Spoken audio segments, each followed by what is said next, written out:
There's a fantastic video of Cubans celebrating Donald Trump. Oh, yeah. Have you seen it? They have the MAGA hats, and they're playing the congas. It's like... I will vote for Donald Trump.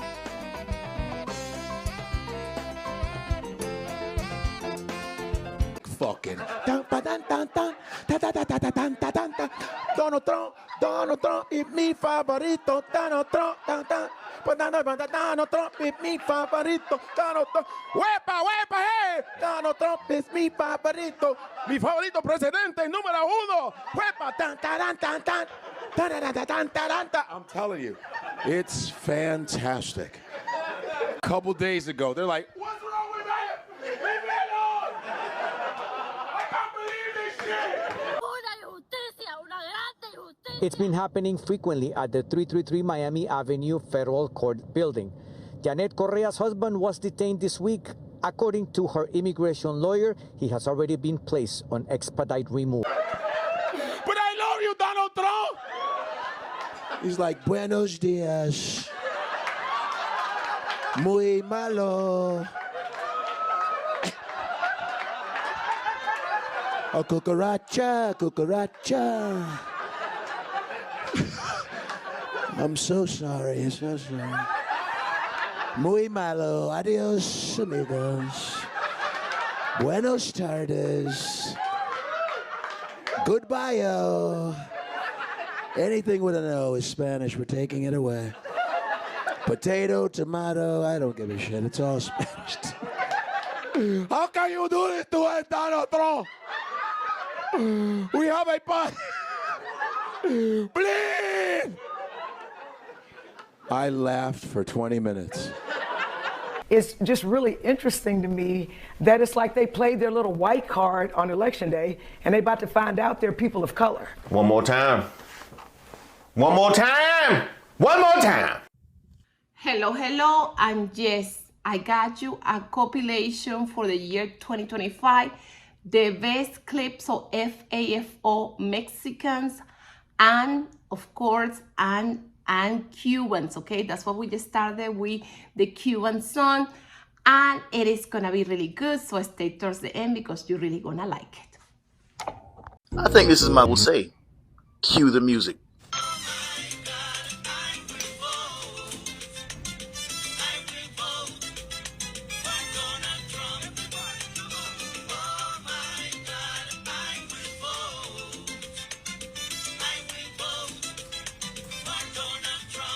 There's fucking torture happening on U.S. soil and alligator fucking Alcatraz. Innocent fucking people are being locked in a cage called the box in the fucking South Florida sun for 24 hours. No shade, no fans, just mosquitoes, burning heat, and humiliation for trivial fucking offenses. People are sleeping next to literal feces. The water and food is fucking contaminated. Lights are on 24/7, so they can't even rest.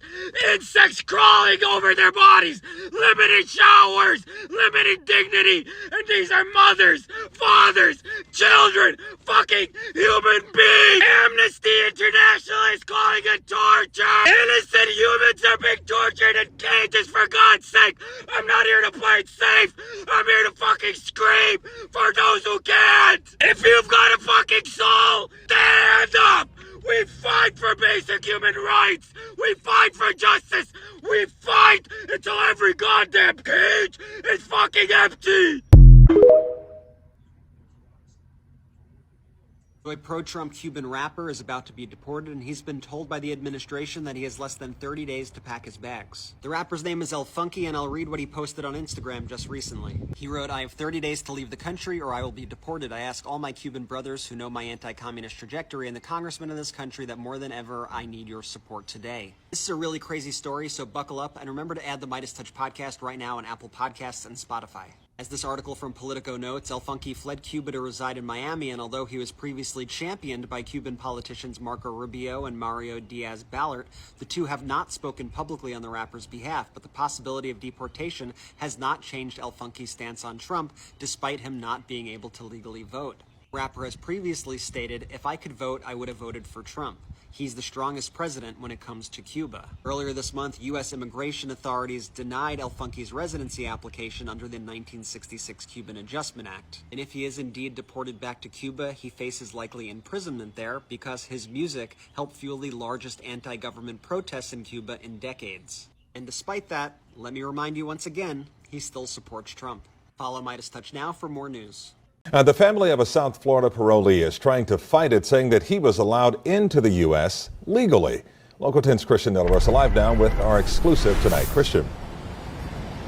It's a story that's becoming more and more common. Immigrants that are here under the parole program are showing up to immigration courts and DHS offices like this one in downtown Miami, and they're not coming back out. It's what happened to this Cuban man who does not have a criminal record and has been ripped away from his family. Elena's face says it all. She just got a call from her husband and father to her baby boy. Ariel Lara Gonzalez is in ICE detention in Texas. Es una locura. Like tens of thousands of others, the Cuban couple entered the U.S. under the Biden administration's parole program.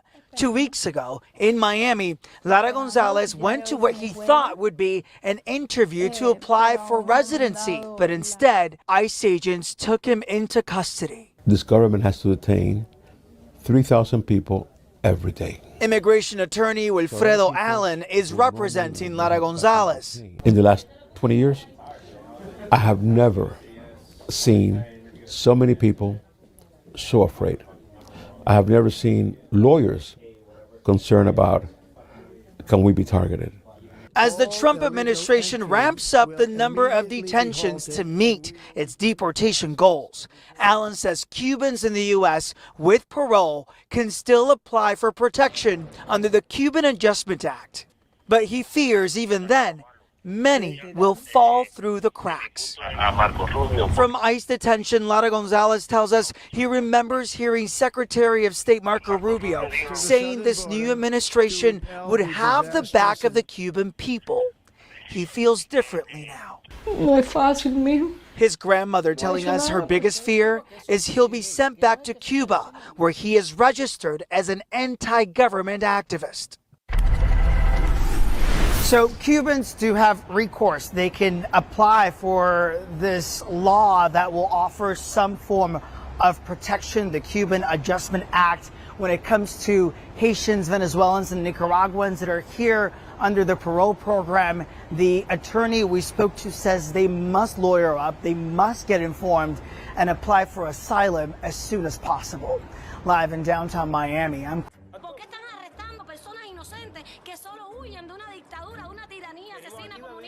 Tras la detención de la joven cubana Laura de la Caridad González Sánchez, líderes del movimiento anticomunista I-220A expresaron su apoyo. Ay, ay, ay, ay, por Dios, yo voy a votar por Donald Trump.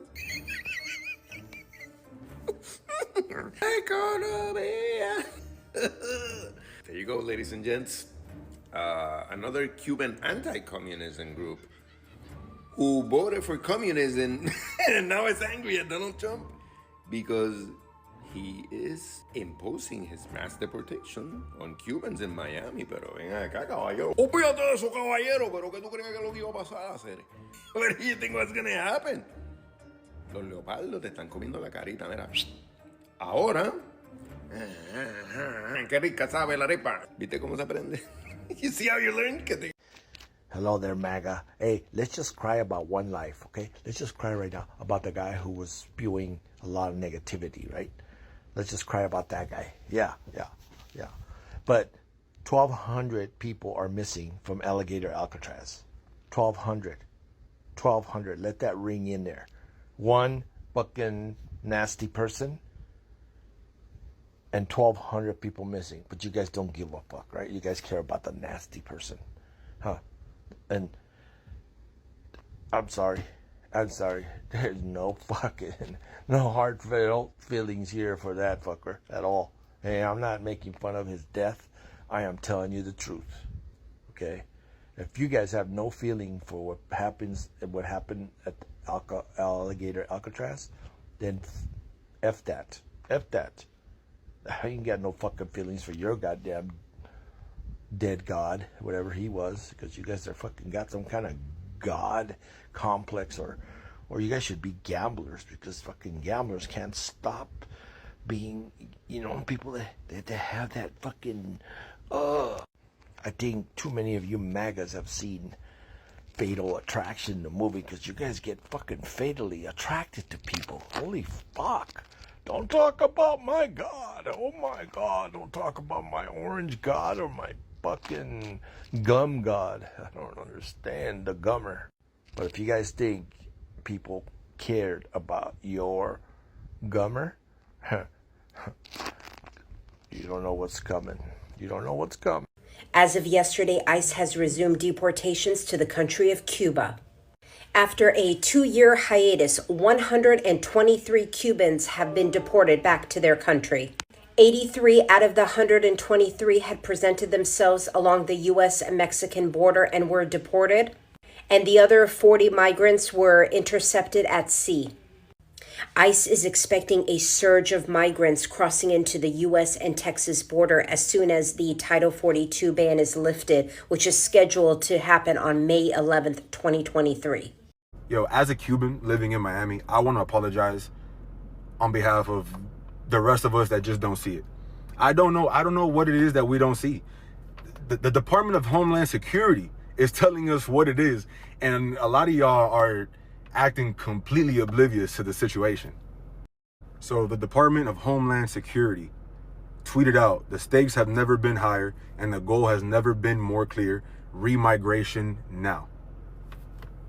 What is remigration, you might ask? Remigration is a European far-right concept of ethnic cleansing via the mass deportation of non-white minority populations, especially immigrants, and sometimes including those born in Europe and holding European citizenship. See, now that term has a very long history. Go ahead, look it up. But that is the gist of it, is the ethnic cleansing part. Mind you, these are the same people that came out with the Pokemon Gotta Catch 'Em All ICE deportation video. That Pokemon themselves had to come out and say like, yo, we had no part in that.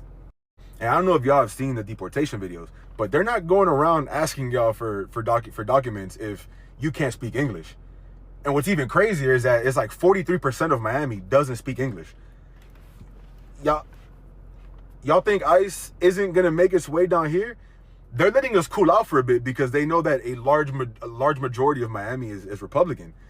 A lot of the Hispanics are Republican, but you think they're not gonna plan to come down here at some point in these next 3 years? But listen, man, all I'm saying is if you got family that doesn't speak any sort of English, look out for them. That's all. That's because they are playing games, man. They don't care if you don't look the part, if you don't sound the part. They will take you, and we will see you later, man. We'll see you when we see you, because we don't know. They really thought they were different. They really thought they were better than all the rest, and they really thought they had the golden ticket.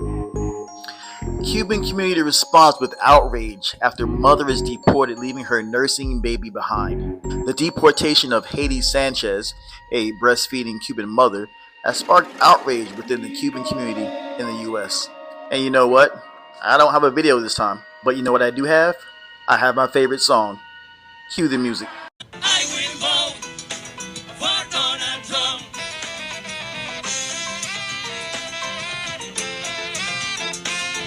I will vote. Raise your hands, come on. For Donald Trump. Dale cintura, cintura, cintura, cintura, cintura. I will vote for Donald. Oh, you know what? Time to hit him with the remix.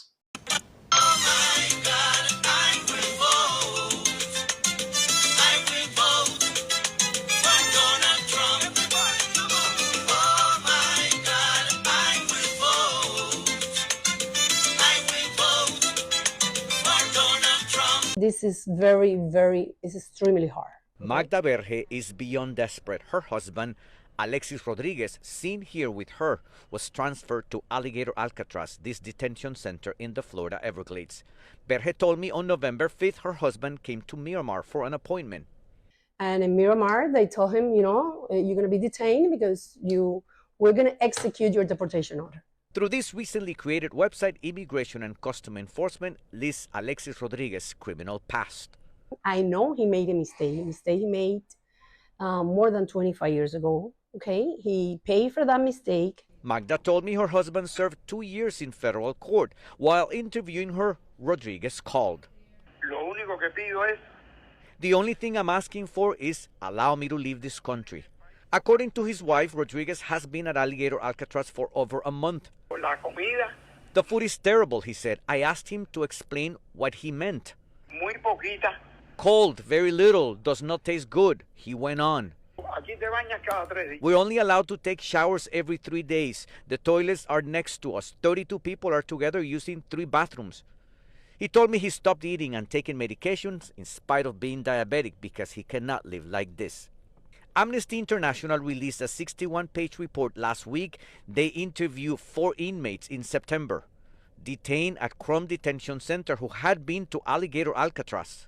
The report said Amnesty International's research concludes that people arbitrarily detained at Alligator Alcatraz are being held in inhumane and unsanitary conditions, including overflowing toilets with fecal matter seeping into where people are sleeping, limited access to showers, exposure to insects without protective measures.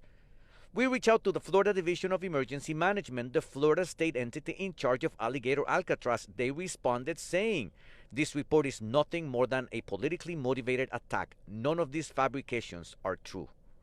Magda Merge is now concerned about the health of her husband. Obviously, we want people to hear, you know, what we're experiencing because it's really bad. This is the election that has the Republicans most worried. See, Miami hasn't had a Democratic mayor in almost 30 years, but that might be about to change.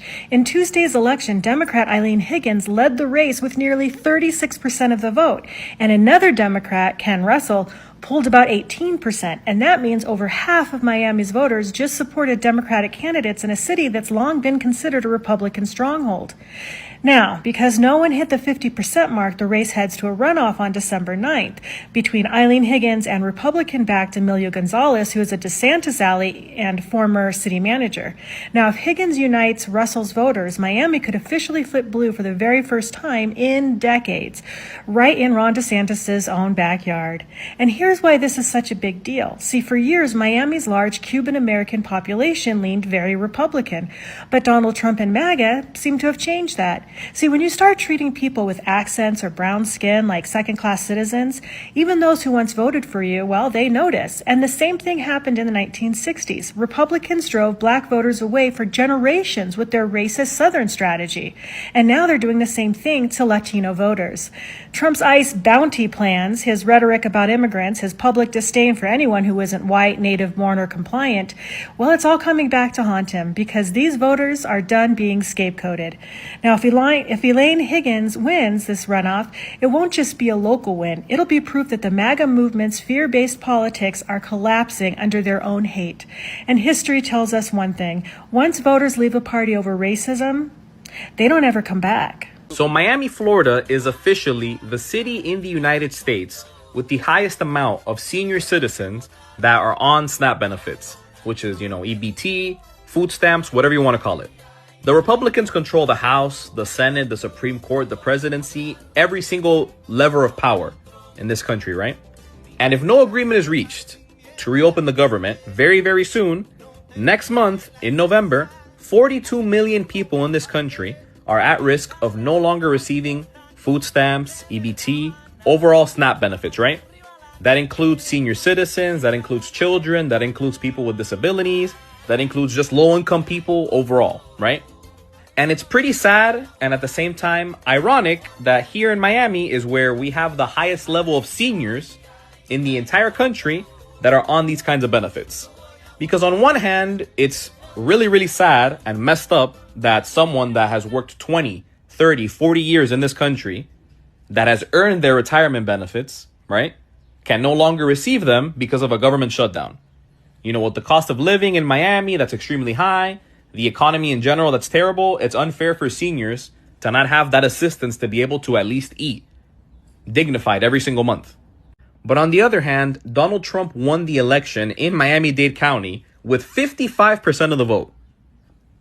Numbers don't lie. That means that the majority of the senior citizens that live in Dade County likely voted for this. They voted for their own benefits to be taken away from them. Which also includes Medicare, by the way, because one of the reasons that this whole shutdown is still going is because the Democrats are trying to avoid the Trump administration and MAGA from completely destroying the American healthcare system with Medicaid, Medicare, Obamacare, all that, right? Like, for example, did you guys know that Miami-Dade County is the county in the United States with the highest amount of Obamacare applications? Specifically, nationwide, the areas in this country where the most amount of people enroll for Obamacare is Doral and Hialeah. Again, the same people that went diehard for Donald Trump are the same people that are going to be the victims of his policies. Let me know what you guys think. At Little Havana's Domino Park, fear among those we spoke with about the possibility that in just days, those who benefit from SNAP, a federal assistance program, might not get the benefits in November because of the government shutdown. Enrique Gonzalez, who's 79 years old, says he benefits from SNAP. $128 a month helps him a lot. He'll be greatly affected, he says, asking the president for help, reminding us Mr. Trump likely won the presidency because of Cubans here in South Florida. The senior citizens are almost going to starve. Almost 3 million Floridians could suddenly be without vital food assistance. This number includes over 1 million children, over 700,000 seniors, and over 250,000 Floridians with disabilities. You are on a wet lot, okay? What? You say what? When you pick a tomato from the farm. No, I don't fucking farm, guy like you. You marketing because you live in Florida, no? These are the Cubans that voted for Trump. They're fucking racist. They're hypocritical. Because him himself, he came through the border. Illegally, he crossed over, but thankfully he had wet foot, dry foot. And then a year and 1 month later, he applied for his residency and he applied for the Cuban Adjustment Act that was given to him by Democrats. But then he goes ahead and he votes against his own interests. When right now you have Donald J. Trump taking away and deporting Cubans. And he's fine with that. Because he feels that he's superior than everybody else. He feels that he's a gringo. That he's accepted by the MAGA cult. But at the end of the day, if it were up to them, you wouldn't be in this country. You fucking piece of shit. And I'm sorry on behalf of the Cubans that are like this. I truly am. All right? But not all Cubans are like this. I just want you guys to know that. But the ones that voted for Trump, unfortunately, yes, they're like this. Let's go show him how you guys feel about this. His username is Otto Bagadi on TikTok. His name is Ariel Medina. Go figure, Ariel. Let's go say hi to Ariel. Take care.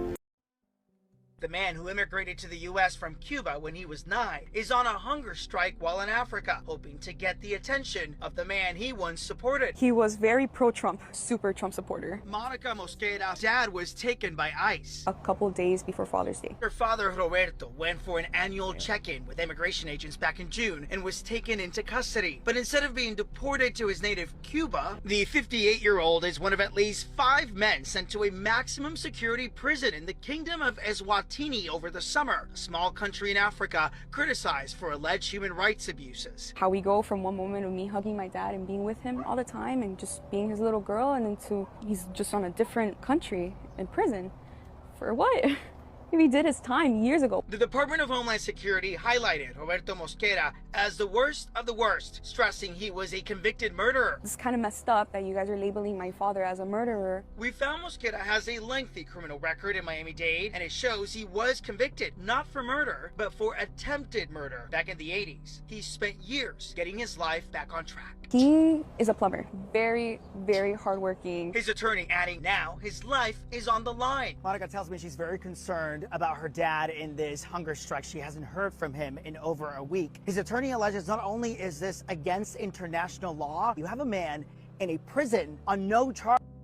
So this is a crazy story. Imagine you get deported, but you get deported to the wrong country. Now, I don't know if his hunger strike resulted in Donald Trump doing anything, because I don't think he knows who you are. But yeah, some of y'all Cubans in Miami, I know how y'all roll. So, you know, good luck, I guess. I will vote for Donald Trump, even though he keep deporting y'all. Yeah, so I voted for Trump. You voted for Trump? But I thought you were, yeah, I'm Cuban. But like, you're like Cuban. What? I know, it's a bummer. I'm Cuban. What are you gonna do? Well, I'm gonna unfollow you because you're Cuban dudes and you're Cuban. Almost 50,000 Cubans from the Miami area in Florida are facing deportations. That's because thousands of those Cubans filed for political asylum and were granted political asylum, except they went back and visited their homeland of Cuba. Well, the big deal is that when you file for political asylum, you're declaring that your life is in danger in your home country. And by these Cubans going back to Cuba to visit, that means that the entire process of the political asylum was fraud. The application asked for political asylum seekers to give detail of why they can't go back to their country, why their lives are in danger in their homeland. And Cubans gave those statements that their life was in danger if they ever went back to Cuba. So going back to visit Cuba after you've been granted political asylum indicates that these Cubans have been granted political asylum based on false information. Now, it's no secret, Cubans played a huge role on the re-election of Donald Trump. And a lot of them feel let down by this administration because now they're being sent back home. So I'm going to ask all the Latino community, and I will do the same, to please hold a moment of silence for the thousands of Cubans who now are going to be forced to go back to the island. So anyway, at these people because they're fucking ignorant. These are voters who are either illiterate, they can't fucking read, they are voting for an asshole like Trump. That's why I'm here. Isn't it their right to vote who they want to? And it's my right to tell them they're idiots. What do you think? I mean, most of these people here are Cubans, Latinos. The mainstream media says they're all white racist Trump supporters. So, I mean, does this fit what the mainstream media tells you? Who are Trump supporters? Yeah. Of course, that's a certain element of the Trump supporters. Ignorant, they're illiterate, they can't read, they can't assess. All they do. In migration, they mistreated me and forced me. They adopted me to give the fingerprints and leave without the girl. And he told me that the girl was American and couldn't leave the country. I always said to give me the girl, that I wasn't going to return. But if they don't give me the girl, I will risk my life again and leave even if they put me in jail. I'm going to look for her. What time have you been in the United States?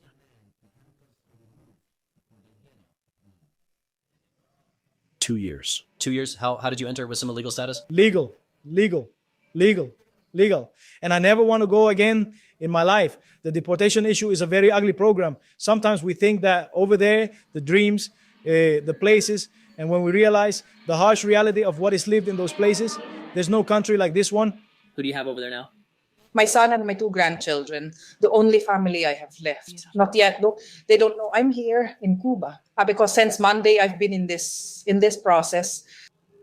And now what are you going to do? Nothing. I have my cousin who is still here, and that's it. And keep moving forward because this is our country. On this episode of FAFO, titled I will vote for Donald Trump. So here's how this one started. So back in January of 2025, after Donald's inauguration to his second term, user Myra here on TikTok made this video post that went pretty viral. Is this so crazy that we voted for Trump?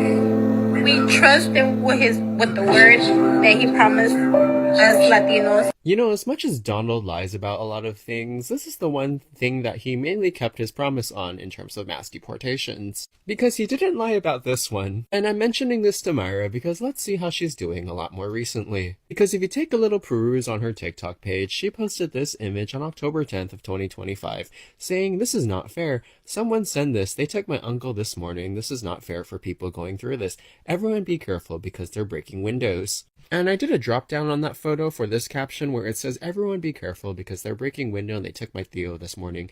This is my Theo from my daddy's side and this is so sad because I can't help him because a lawyer over 10K, I can't afford him right now, but me and my family on my dad's side's coming together with some money. If you want to help us with $1 or anything, please help." You see, while I do feel some compassion and empathy for the uncle, I don't feel compassion for Myra, because she voted for the guy that clearly ran on mass deportations, and now she got one of her very own. I'm trying to understand where the disconnect was and, like, what her logic is, but for me, it's no comprendo. And to be fair to your uncle, I genuinely hope that he's able to get out in some sort of way, but you do get what you voted for. But anyways, have the day you voted for. Bye. Have the day you voted for.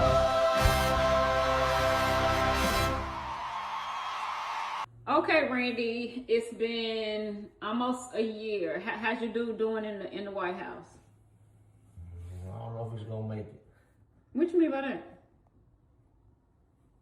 It ain't looking good. Is it? What did your? I hate to say it, but you were right. What was I right? That you shouldn't have voted for him. Who voted for him? No, I didn't, but I mean. You ain't gotta lie. You ain't gotta lie, Cole. You gotta lie to kick it. Okay. You gotta lie, Craig. Oh, is it Craig? My bad. Hold on. Raise your hands, come on! Raise your hands!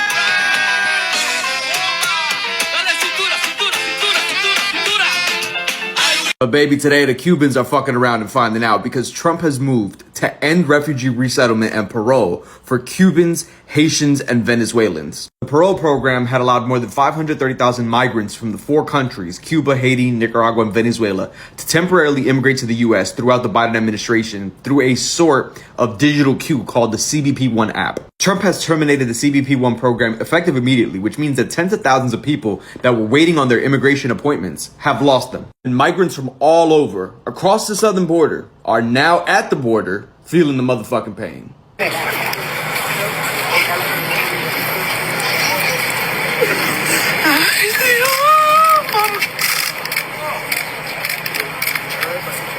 So Latinos who voted for this man, where y'all at? A Trump official was asked a pretty straightforward question. Why are the white South African immigrants, the Dutch-descended Afrikaners, why are they being prioritized as refugees, despite owning almost all the land in South Africa, despite having an unemployment rate less than 1/3 that of black South Africans? Why is that group now being treated as refugees who need to be protected, when other groups like Afghans fleeing actual war and Taliban rule are being turned away, or Central American asylum seekers are being turned away? And the answer we got from the Deputy Secretary of State, who said one of the criteria is we want those coming here to be easily assimilated into our country. What does that mean? What is that code for? It's not about language. It's not about skills. It's about being white. That's what they're referring to. Listen to this. Thank you very much. I just wanted to know, there were many, from the BBC, there are many people who fit the criteria of seeking help, who are fleeing persecution. Afghans, for example, I mean, they live in a country run by the Taliban, but they're being denied refugee status. So I'm wondering, why has such an exception been made for the Afrikaners, especially when the South African government says they're not in danger? And are you going to open up the refugee settlement program for others? Thank you for that question.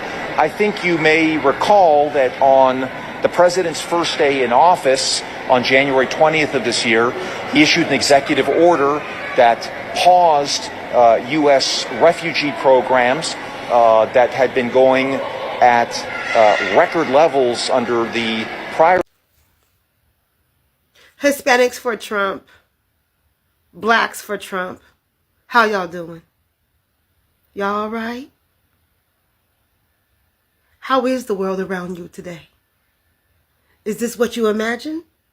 Let's talk. People say always trust your instincts, so here is a list of people I will never trust based on my instinct. Starting off strong with number 1, Latinos for Trump. I will never trust someone who votes against their own self-interest. Number 2, going along with that same fact, poor people who like billionaires, or better put, people in the middle and lower classes who like billionaires. I will never trust them. Number 3, men with exclusively women friend groups. Don't trust that. And vice versa, women with exclusively men friend groups. Number 4, anyone from the state of Texas. Very few exceptions, but the state of Texas is a hellhole. Do not trust anyone, man or woman. Number 5, specifically people from Miami, Florida, specifically. Other parts of Florida are fine. People in Miami, don't trust them for some reason. Lastly, number 6, men who like substantially younger women, i.e. 30-year-olds who like 19-year-olds or 50-year-olds who like 20-year-olds. You're doing it for self-gain and because you like to manipulate. Let me ask you about a quote that you've made that has some Democrats worried about your ability to win statewide. In a December 2024 Vanity Fair profile, you talked about, quote, all the complexities within the Latino community. The immigration thing has always been something that has perplexed me about this community. It's almost like a slave mentality that they have. Now, about the time that that was published last year, around 1 million Latino voters in Texas were voting for Trump. Do they all have slave mentality? No, and that's not what that said at all, to be clear. It did not say that every Latino has that type of mentality. No, but the ones that vote for people who believe in strong or Trump's immigration policies. So I don't believe that the people that voted for Trump believe in what they're actually getting. There's a lot of self-hating Latinos on this app, like Latinos for Trump. And obviously they think they're white, they try to cater to white Republicans. They're desperate for acceptance, which, they'll never get. And I find it very interesting because never once have I seen a white Republican, repost their videos or share their videos or like their videos or leave a comment saying that they support them. Never. If you go to their comment section, all you're gonna see is other self-hating Latinos. It's like a little circle jerk of self-hate. They're so desperate for acceptance that they seek validation within themselves. If you don't believe me, go to any of their videos and just go look at the comments. And I'll take it even a step further. You guys remember Tortas Manantial, that Mexican restaurant in Phoenix that came out saying that they were MAGA and now they're going bankrupt? I have not seen a single white Republican or a MAGA content creator come out and say, you know what, let's go support Tortas Manantial, let's go take them out of bankruptcy. Not one. Tortas Manantial is pro-MAGA, but MAGA is not pro-Tortas Manantial. I just find it very interesting how the people that they're so desperate to be accepted by do not care about them at all. It's such a bizarre inferiority complex, almost like Stockholm Syndrome. But there you have it, guys. I have not seen a single white Republican support any of these Latinos for Trump. But anyways, let me know what you guys think. Now, the thing that I want to ask in this video, one simple question. One very, very simple question. And that is, why did Hispanic Latino men vote for Trump? Why? Why? Especially when Trump said things like this. On day one of our new administration, we will seal the border, stop the invasion, and send Joe Biden's illegal aliens back home where they belong. We have to get them out. These are killers. These are people at the highest level of killing that cut your throat, and they won't even think about it the next morning. A lot of gang members, they take their gangs off the street. Like in Caracas, Venezuela, the criminals have all been brought to the United States. She let our American sons and daughters be raped and murdered at the hands of vicious monsters. She let American communities be conquered. They're conquering your communities. We have to get them the hell out of our country because they're ruining the fabric of our country. And the thing that I want to leave my Latino brothers with is this one point. We have a common denominator, common enemy, and it's white supremacy. White supremacy is the common enemy of black people, Arab, Asian, Latino, Indian, and so on. In case you want to know what a snowflake is, I have this game, which it's a funny political game that makes fun of people on both sides of the aisle. Instead of Cards Against Humanity, it's Trump Against Humanity, and it's fucking hilarious. My sister and I We're out getting a massage, and when we came back, my brother-in-law opened it, got super triggered, took it out back, and fucking shot it. I want somebody to clarify who the snowflakes are for me. That's all. This is the young lady whose father is terminally ill, but he's been detained by ICE and is going to be deported. His request for compassionate release has been denied. However, she voted for Trump, and she posted this apology video explaining why she voted the way that she did and how she now has learned that she was wrong for feeling that way. Originally, when people learned that she voted for Trump after she posted the GoFundMe for her dad, her defense was, well, I wasn't paying attention to what he said about immigration. I was only paying attention to what happened with RFK, and I believed in his Make America Healthier policies. However, in this video, she says that she reflected deeply and asked herself, why did you really vote for Trump? And she came to the realization that it was because of her own internalized racism and internalized anti-Blackness. Specifically, she said, it wasn't just one decision that I made, but it was an accumulation of decisions that have happened over time. She went back to explaining that when she had her first child, she didn't even want to teach that child Spanish, that living in South Florida, that she had come to believe that she was one of them, that she was not actually an immigrant, that she had assimilated into being white, or the child of immigrants rather. And she also said that being around so many Republicans, that she had come into this normalization of cruelty, which I found very interesting. So you know that it was being cruel to other families to vote the way that it was, but there was a normalization around that kind of cruelty because it was people who weren't you. So my friend Michelle talks about this idea that we were all outside when the reign of white supremacy came down, that everyone is affected by white supremacy, and that's why we end up having internalized racism, and that's why even people who look like me, we have to do our own work to make sure that we're not being anti-Black. That's the same reckoning that we need with other POC communities right now. It's the same thing that I was talking about when I said, if you're Black, you are going to be working for the liberation of people who are anti-Black, who are also sexist, who are so homophobic, who are so many other things that are detrimental to many of our identities. But this is exactly the reckoning that we need. And so while I understand that people are continuing to bash her in the comments for the decision that she made, I think that her coming back to the post after doing that work in herself, and there's more work to go. It's not done. She's not finished. I looked at some of her other posts. She's still posting for Coke. Girl, you're Mexican. But there's still other work that has to be done. But I do think this is the first and very vital step for her to not lash out at people who are criticizing her, but to instead go internal and say, what did I do and why did I do that? Bobby, you gonna deport me? Bobby, no. I voted for Trump. I voted for Trump. No. It must be a complications. Cause I know Dada. I know Papi. I'm Charlie Kirk. No. I voted for him. Please, no. I one of the good ones, not the bad ones. A lot of them they are the bad ones. I know the bad ones. I the good ones, Papi. I know Papi. No, you know Papi. I know Papi. This is for all you Latinos for Trump. To begin with, I find it funny that you identify as Latino in the first place, seeing as how you are little more than a watered-down version of whatever the hell your people once were, and that the only connection you have to those people and the culture is a little old thing called Taco Tuesday. I participated in a town hall meeting last night, and it made me realize that you don't hate me because I hold up a lie at the expense of the truth. You hate me because I hold up a mirror and you see yourself in it. What you feel is vergüenza for the fact that you are not only a disgrace to, but a traitor to your race. But don't get mad at me for seeing it. Get mad at yourself for being it. Whatever the case, don't get all up in your feelings. Own it. You rolled that shit. Hit that shit. You know, the same way Uncle Sam hits that ass. Just give us immigration reform and don't treat us like dirt. It's not that hard. We're not asking for much. If anything, this is going to help the economy. And we're not asking for you to kiss the ground that we walk on. Just treat us with a little bit of decency. Just a little bit. It's not that hard. I promise you.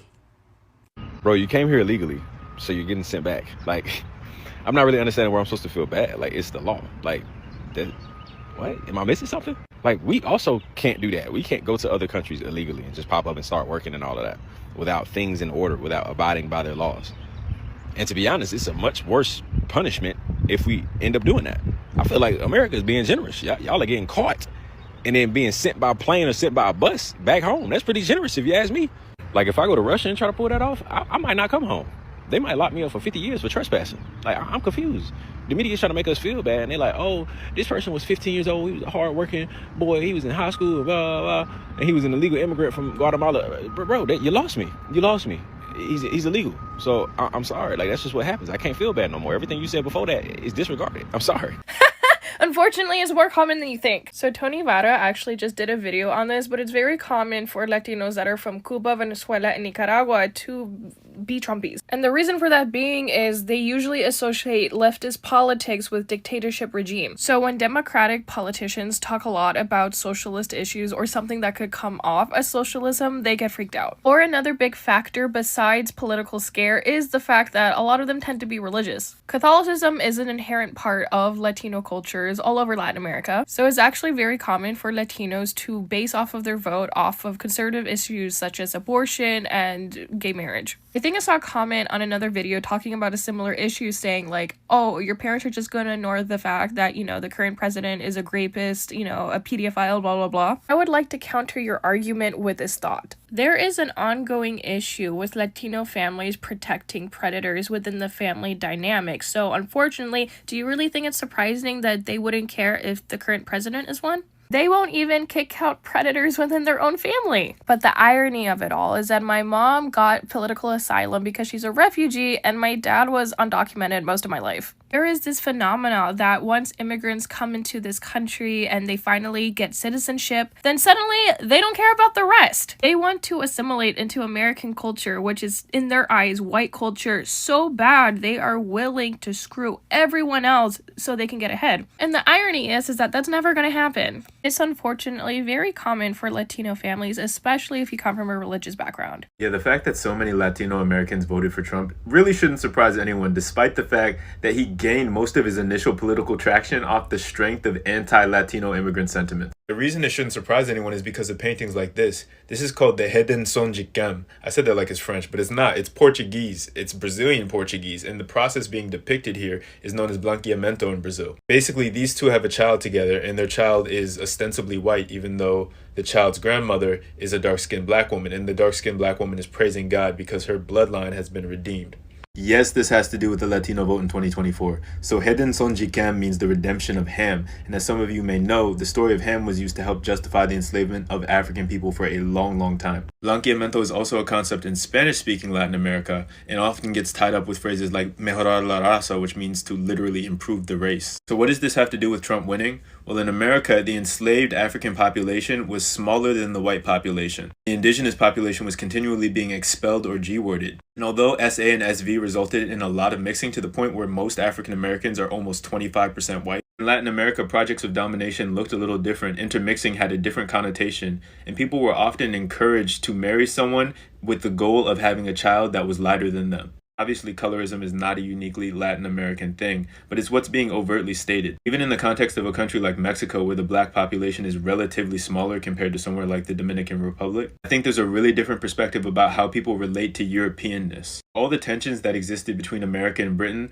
the bloodlines were pretty direct in a lot of cases. Even to this day, white Americans are pretty white. It's estimated to this day that 70% of white Americans have no African ancestry, and around 1% have Native American ancestry. Not the same for DR, not the same for Mexico, not the same for El Salvador, not the same for any Latin American country you can think of, really. I think even in cases where people are repping their country hard as hell, there is this implicit aspiration to be closer to the colonial center genetically, that is to say, closer to whiteness. A lot of factors can motivate someone at the same time, but the ghosts of a lot of these ideologies are still haunting us to this day. Like, for instance, if I told you that the issue with climate change really comes down to a misinterpretation of Christianity, you might feel like that's a stretch. But when you really break it down, you realize like, oh shoot, it's not about the thing. It's the thing about the thing about the thing about the thing. I will vote for Donald Trump, even though he keep deporting y'all. I will vote For Donald Trump. He been snatching all y'all kids from y'all. For Donald Trump. He got white people kidnapping y'all. And the 2025 F Around Find Out Song of the Year goes to Cubans for Trump. Raise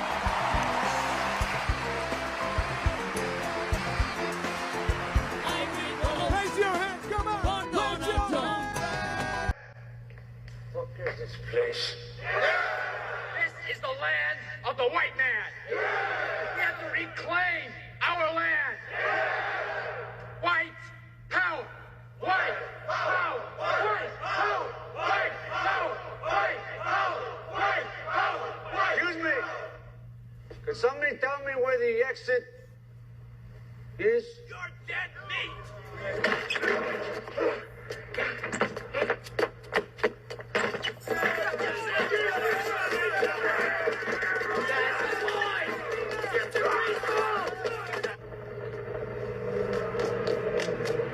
Hey, Luis, ¿cómo está? You don't look too good, man. You want to ride? Well, Luis, I got some good news and I got some bad news. The good news is you're only 5 miles from East LA. The bad news is it's that way.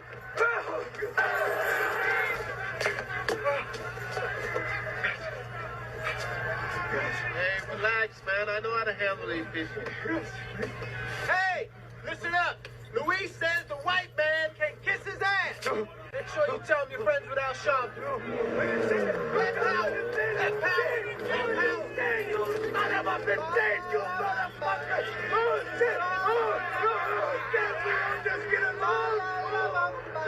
I'm a fan of calling it what it is. Let's not sugarcoat shit. Let's say who it is. There's a video of Cuban females saying the only one who's going to help us is the black Americans. Because they're the one who more power. And they say, oh, y'all, she's Cuban and she a porn star. And she literally said, you Cubans need to be kissing black Americans' feet because they're the only one got the power for civil rights to bring everybody up on their coattail. But that's the thing that gets me is like, people got to understand the philosophy behind a lot. When you say like the Venezuelans, the Cubans that come here, people really don't understand. A lot of them ain't even voting because of their pocket. They leave dictatorship countries. Right. And that shit is still in their heads. And they literally sit here and they let Republicans gyp them with, oh, God is, it's all godly stuff and godly stuff. And they are indoctrinated just like enslaved people were. To indoctrinated to that Christianity that's unhealthy and that milking them. And they say, oh, we're going to vote because he's going to love us and he's going to lead us. Looking at him as a savior, he's trying to be. That's why he takes away everything and puts his name on top of it. And they tend to vote in a dictatorship mind. Vote for Donald Trump, I love my freedom. I will vote for Donald Trump. 3 days later. Tuesday morning, a Bolivian woman and her children taken into custody. Her Cuban husband telling reporters his wife and 2 children were taken, and the youngest, who is a year old, is American. Please tell us what we need to legally do. We entered the country legally. We don't have problems. We are not delinquents. They're taking workers away from their cities, and they will not be silent. We're not criminals or anything. We're here legally. Now he's vowing to get an attorney and fight for their release, and what he wants is support. I want the Latin community to see this and give their support or help us. I have always said that stupid people are the most dangerous people on this entire planet. I don't trust dumb people. I avoid stupid people like a ticking time bomb with no timer because you're not sure when they're going to go off. You can guarantee they're going to go off. You just don't know when. Let me be very clear about this. Stupid has nothing to do with diplomas or degrees or jobs. I have met morons with Ivy League paper plastered all over their walls in frames who couldn't navigate a moral choice if you drew it for them on a map. Stupid people walk around through life oblivious to the damage they cause. They're the ones who vote against their own interests. They think they're always right, and that's the problem. That right there is the real poison. Because when you're stupid and you do things like vote against your own self-interests, you become the puppet, pulled by fear, pulled by propaganda, by whatever authority pats you on the head and says, you're doing a great job, vote for me. I would sooner sit next to a hateful, racist person than a stupid person. At least the racists know who they are. They're going to spew venom for sure, but there's a twisted kind of honesty to them. You know where you stand with them. You know exactly where the landmines are. With stupid people who vote against their own interests, you never know. They'll smile at you, they'll call you their friend, and they'll gladly set the room on fire with you in it, thinking they're helping. Stupid people are chaos wrapped in flesh. They will never truly know the harm they cause until it's too late. And that right there is the real problem. It doesn't have to be this way. And when you talk to Cubans, they say, oh, but you know, the president, they deported more people in the United States, it was Obama. And that's true. That's true. We will not deny the truth. That's true. He was the one that deported more people. Yes, but it was in a period of 4 years too. And at the same time, he never violated human rights for the people that was being deported. He never just deported people without due process. He never have the ICE agents waiting outside the court to deport people where the cases were approved. So this is the part. This is the part. Some people that is going to court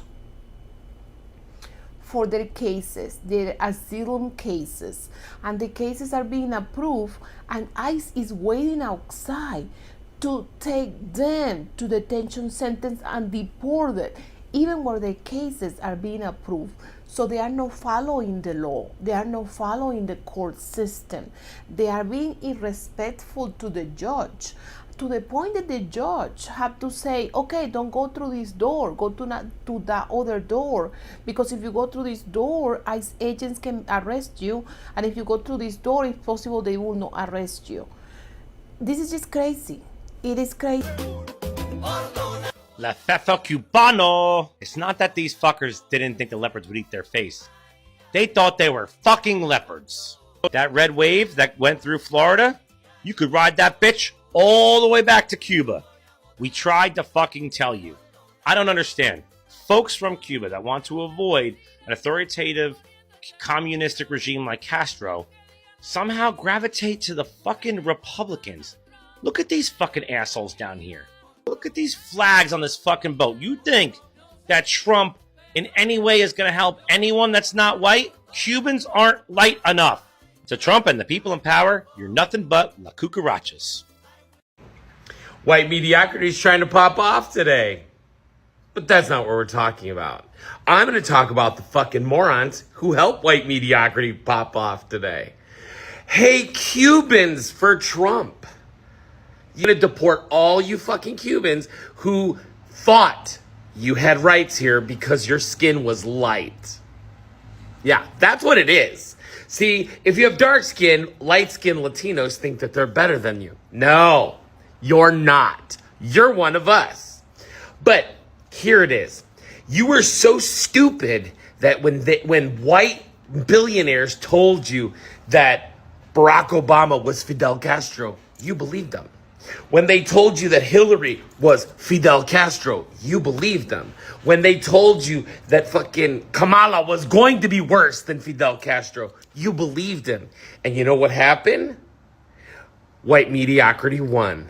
And it's your fault. So I hope you all get fucking deported and there's no Cubans in Miami and we can start over. Have the fucking 4 years you deserve, pendejos. Almost 50,000 Cubans from the Miami area in Florida are facing deportations. That's because thousands of those Cubans filed for political asylum and were granted political asylum, except they went back and visited their homeland of Cuba. Well, the big deal is that when you file for political asylum, you're declaring that your life is in danger in your home country. And by these Cubans going back to Cuba to visit, that means that the entire process of the political asylum was fraud. The application asked for political asylum seekers to give detail of why they can't go back to their country, why their lives are in danger in their homeland. And Cubans gave those statements that their life was in danger if they ever went back to Cuba. So going back to visit Cuba after you've been granted political asylum indicates that these Cubans have been granted political asylum based on false information. Now, it's no secret, Cubans played a huge role on the re-election of Donald Trump. And a lot of them feel let down by this administration because now they're being sent back home. So I'm going to ask all the Latino community, and I will do the same, to please hold a moment of silence for the thousands of Cubans who now are going to be forced to go back to the island. So anyway. My wife is Latina, and trust me when I say this, she will be on the Republican side with all the other Cubans.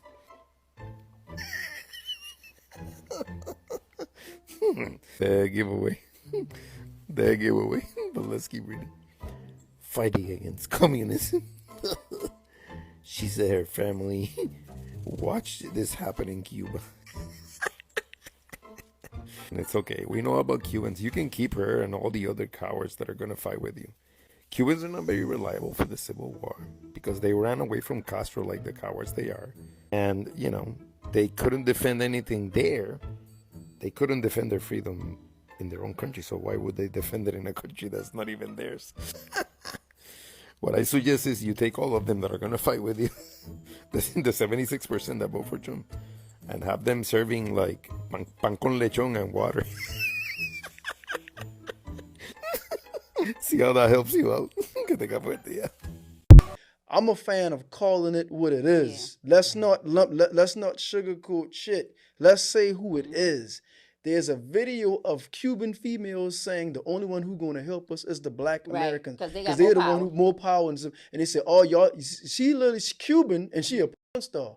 And she literally said, you Cubans need to be kissing black Americans' feet because they're the only one got the power for civil rights to bring everybody up on their coattail. But that's the thing that gets me is like, people got to understand the philosophy behind a lot. When you say like the Venezuelans, the Cubans that come here, people really don't understand. A lot of them ain't even voting because of their pocket. They leave dictatorship countries. And that shit is still in their heads. And they literally sit here and they let Republicans gyp them with, oh, God is, you know, it's all godly stuff and godly stuff. And they are indoctrinated just like enslaved people were. To indoctrinate to that Christianity that's unhealthy and that milking them. And they would say, oh, we're going to vote because he's gonna love us and he's going to lead us. Looking at him as a savior, he's trying to be. That's why he takes away everything and puts his name on top of it. And they tend to vote in a dictatorship mind. So this is what I'm trying to understand here. What did Cubans who voted for Trump think? Did they think they were special? Did they think that Trump, who had been saying for months, even years, that TPS was not a legal way to come into the country, who thought that everybody from Latin America was munching of the government, who talked about the largest deportation in history, was going to just look the other way when it came to Cubans? Because what? Because they're special? These are the same Cubans that for a while kept talking about Mexicans and Central Americans and South Americans and saying that we were munching of the government for some weird reason, when most immigrants don't munch of the government because they don't even have a social security number. But well, I digress. The point is this. The guy told you straight up what he was going to do. And you thought you were exempt of whatever measure he wanted to take. And you didn't care about the rest of the people that were going to get hurt. And you still don't. And now you're crying on social media saying that they're illegally taking the people that he promised to pardon you if you had like some guys who say like if you had a college degree then or you were going to school. What do they think? That the rest of us don't have education or the rest of us don't speak multiple languages? Almost 50,000 Cubans from the Miami area in Florida are facing deportations. That's because thousands of those Cubans filed for political asylum and were granted political asylum, except they went back and visited their homeland of Cuba. Well, the big deal is that when you file for political asylum, you're declaring that your life is in danger in your home country. And by these Cubans going back to Cuba to visit, that means that the entire process of the political asylum was fraud. The application asked for political asylum seekers to give detail of why they can't go back to their country, why their lives are in danger in their homeland. And Cubans gave those statements that their life was in danger if they ever went back to Cuba. So going back to visit Cuba after you've been granted political asylum indicates that these Cubans have been granted political asylum based on false information. Now, it's no secret, Cubans played a huge role on the re-election of Donald Trump. And a lot of them feel let down by this administration because now they're being sent back home. So I'm going to ask all the Latino community, and I will do the same, to please hold a moment of silence for the thousands of Cubans who now are going to be forced to go back to the island. So anyway. ¿Por qué están arrestando personas inocentes que solo huyen de una dictadura, de una tiranía asesina comunista? Tras la detención de la joven cubana Laura de la Caridad González Sánchez, líderes del movimiento anticomunista I-220A expresaron su apoyo. Como movimiento legal en el estado de la Florida, necesitamos por favor que se tomen en cuenta que si no hemos cometido crimen, que tenemos nuestras vidas organizadas, nuestro asilo pendiente, que por favor no tenemos por qué vivir con este terror. I will vote for Donald Trump.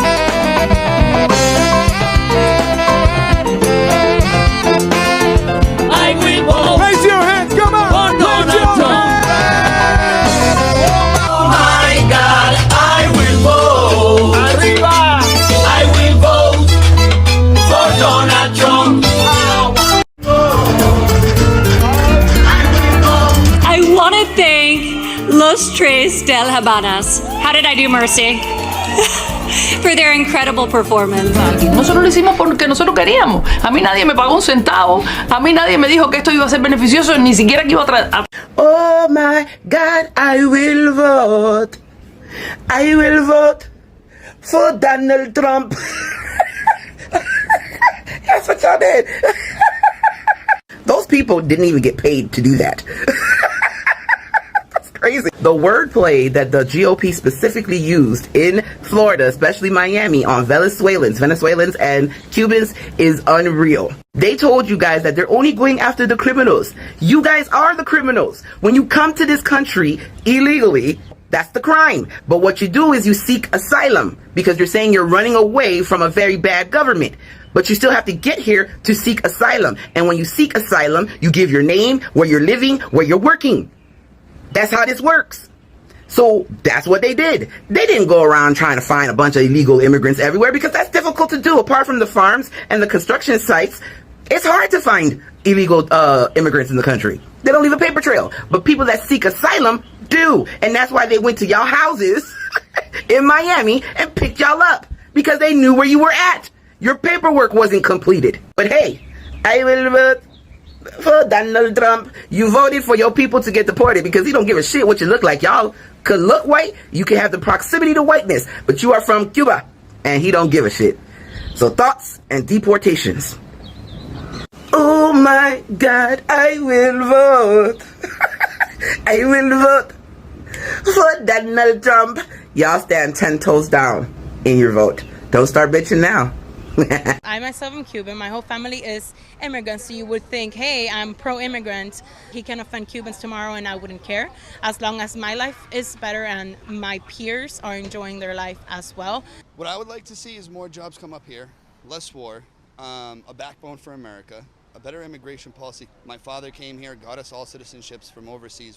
He had 4 children. He brought us into all those things to give us a better future. Things are A-wire. Let's see what we could get done in this go-around with Trump. I know tons of people that just came from Cuba 20 years ago, doctors, and they've done their American dream. They've done their due process. I wanted to see Trump back in the White House. And I think people who come here legally, or people who are here and see what is going on with the immigration and how they're giving thousands and thousands of dollars for these people who are coming here, money that they could be spending on the problems that we have in our country. I told them I'm outside the ICE police. They took my brother. I told them I'm not leaving. I told them I'm going to stand right next to the ICE freaking facility until they let him out. I brought him Gatorade.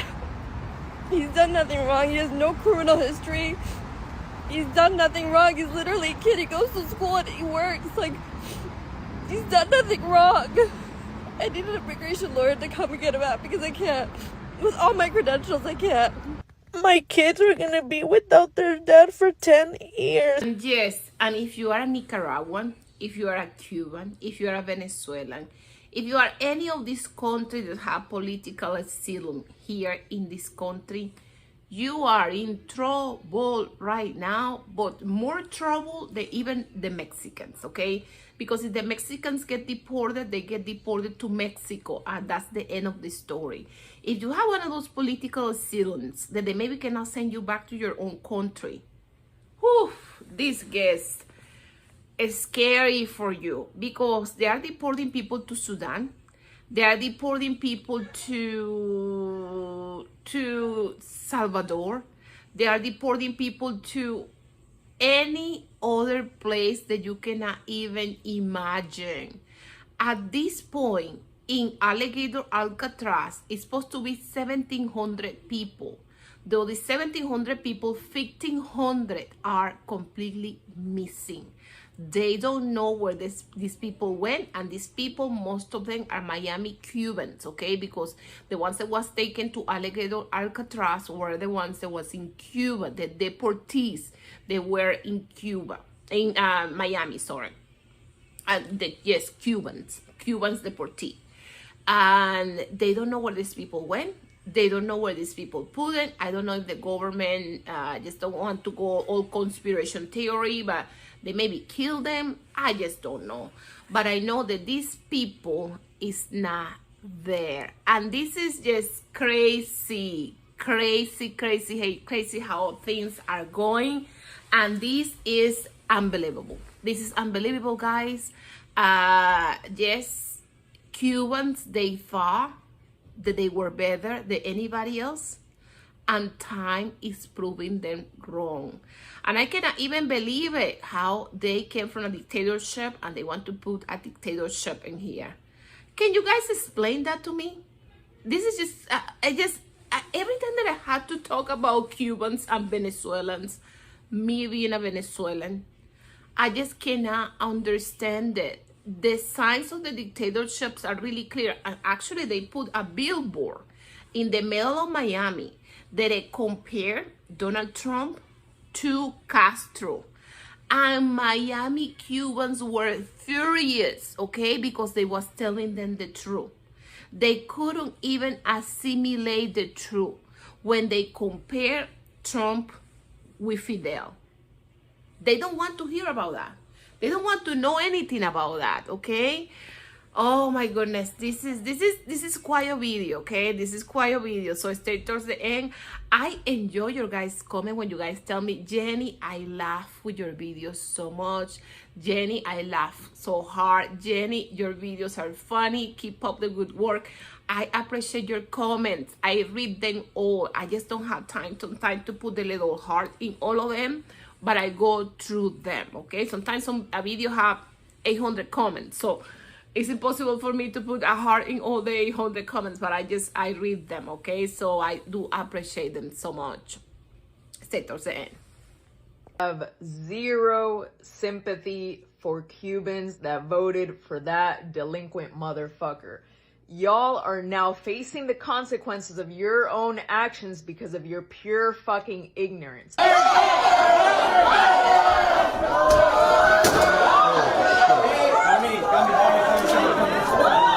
at your kids. Look at your last names. Where you coming from? Look at your last names. Regalado, Bermudez, Gonzalez. I will vote for Donald Trump. Why didn't y'all let me know? Y'all let me know everything. Why y'all ain't let me know this lady was outside Miami federal court crashing out? Because now she's regretting her vote for voting for Donald Trump. Because her husband is getting deported expeditiously. But say it louder with me. I will vote for Donald. Being from Miami, I don't know how to feel about Cubans being in their find out era. Because they took over Miami, and it was to the point where you couldn't even find a job unless you spoke Spanish. And even if you spoke Spanish and you wasn't Cuban, you wasn't getting that job. And I give them a lot of credit, because before their family or friends would leave Cuba, they would already have a job, a car, and a place to stay by the time they reached Miami. Like, they really set up their people very, very well. They even had a wet foot, dry foot policy. Where they messed up at was thinking that they thought becoming a Republican was going to make them turn. And the whole time they're speaking Spanish. And a majority of them didn't even bother to learn English, but yet they thought they were. And my main question is, what is the difference between Fidel Castro and 45? Until then, this is what Latinos don't understand about why Trump is being so aggressive, man, with mass deportations to the point where they're not even risking it and pretty much everybody's getting lumped in together, right? Most Latinos operate from a place, bro, where they think they personally know every single person that came in here illegally. And a lot of Latinos even have family members and friends, that are here illegally, right? So they're kind of personally, emotionally invested in the issue. But what they don't understand is, man, that when the United States government, when the Trump administration looks at all the people that came here illegally, I mean, they don't know these people, bro. They don't know good from bad, who's a criminal and who's not. So they're not taking any chances because, again, 1,000 great people can come through that border, man. But if only 2 evil people, man, walk through with them, I mean, the amount of damage that they can cause in this country is insane because the only thing most criminals in America fear is prison. These people from these third world countries, prisons in America is like a resort. It's like a 5-star hotel to them. You understand what I'm saying? And so many people, so many United States citizens are not here with us today as a result of what the previous administration did by just bringing those people in here by the truckloads. We've heard countless stories online of specifically women and children being raped and unalived. Try to explain to the family and friends of those victims, man, why it's a good idea to just leave some of these people here, man. A lot of the victims were Latinos. You understand what I'm saying? So a lot of Latinos gotta take that into consideration, man. When they be like, oh, nah, just leave them here. They're not don't nobody know that, bro. Ain't nobody got time to get to know everybody, man, one-on-one. Are you crazy?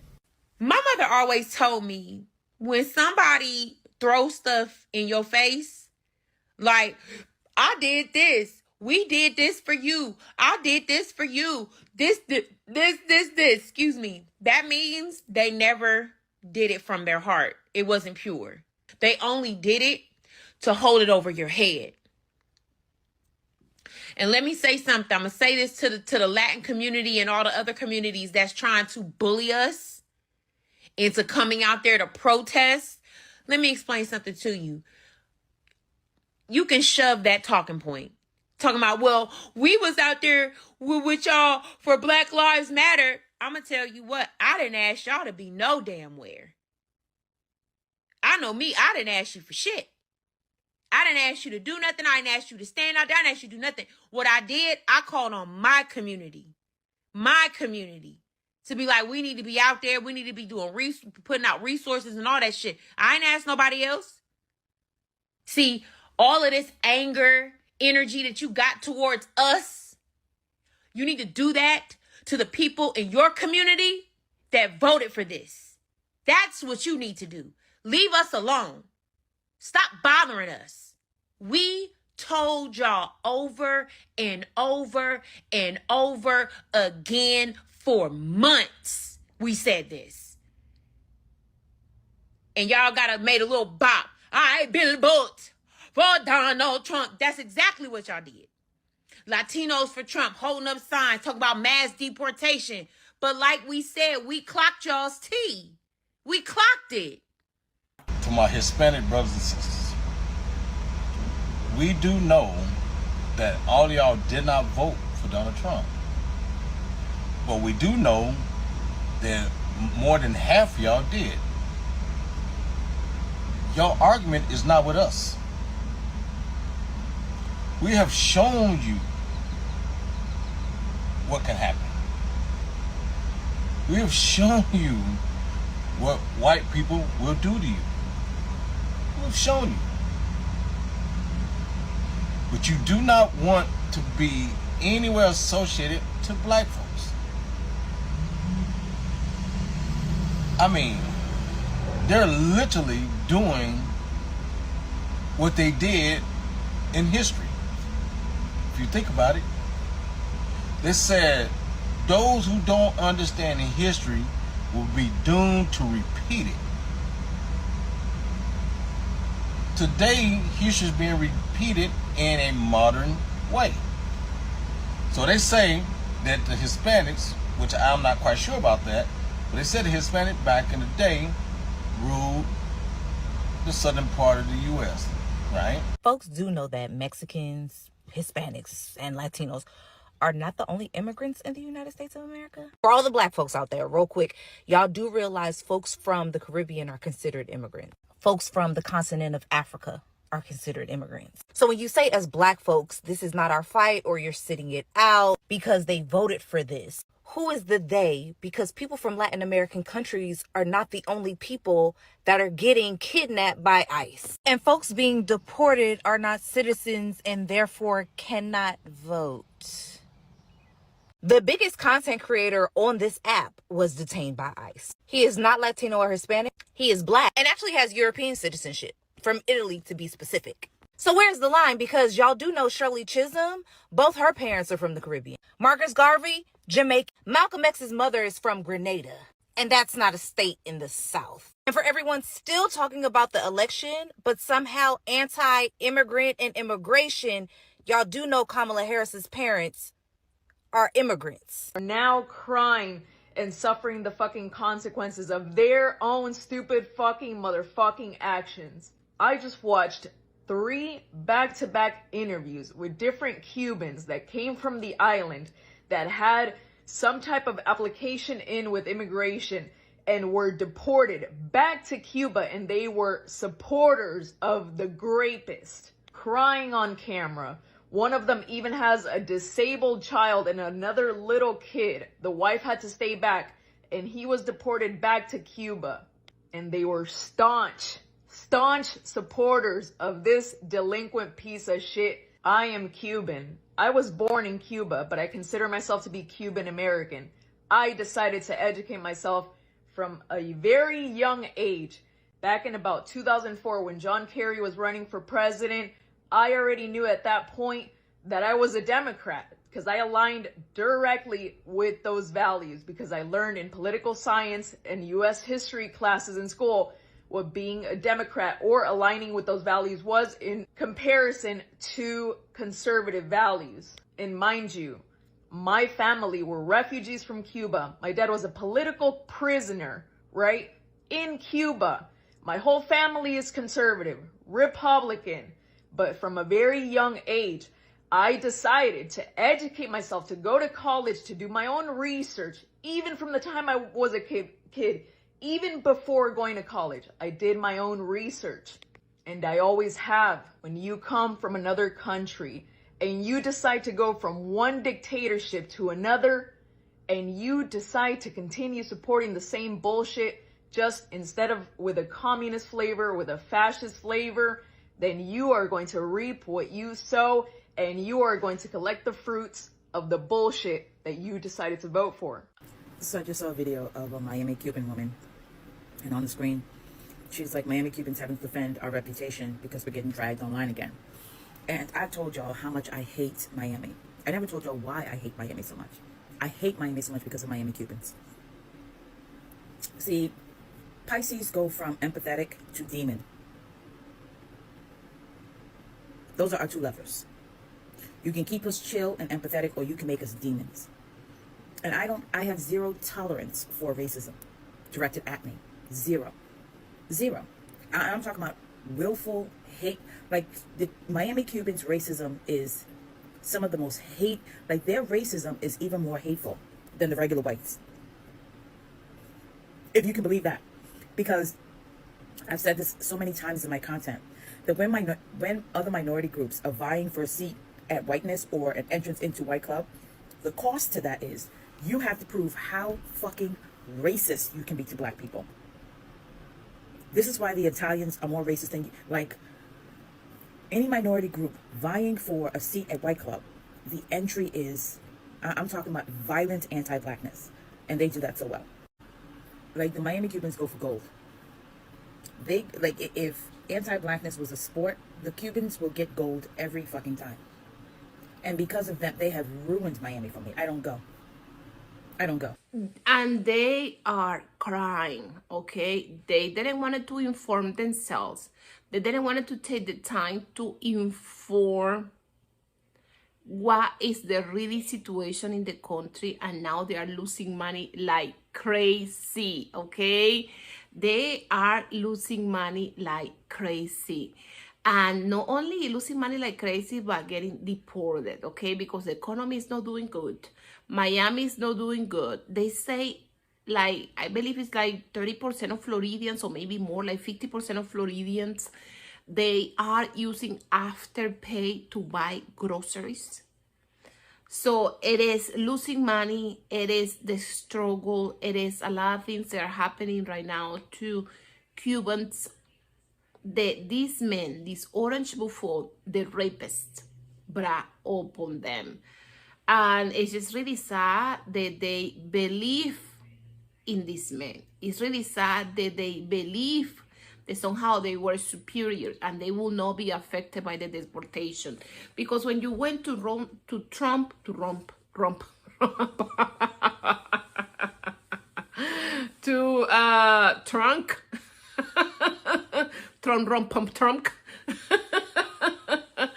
to his rally, to Trump rallies, it will have like a big sign on the middle that it say mass deportations.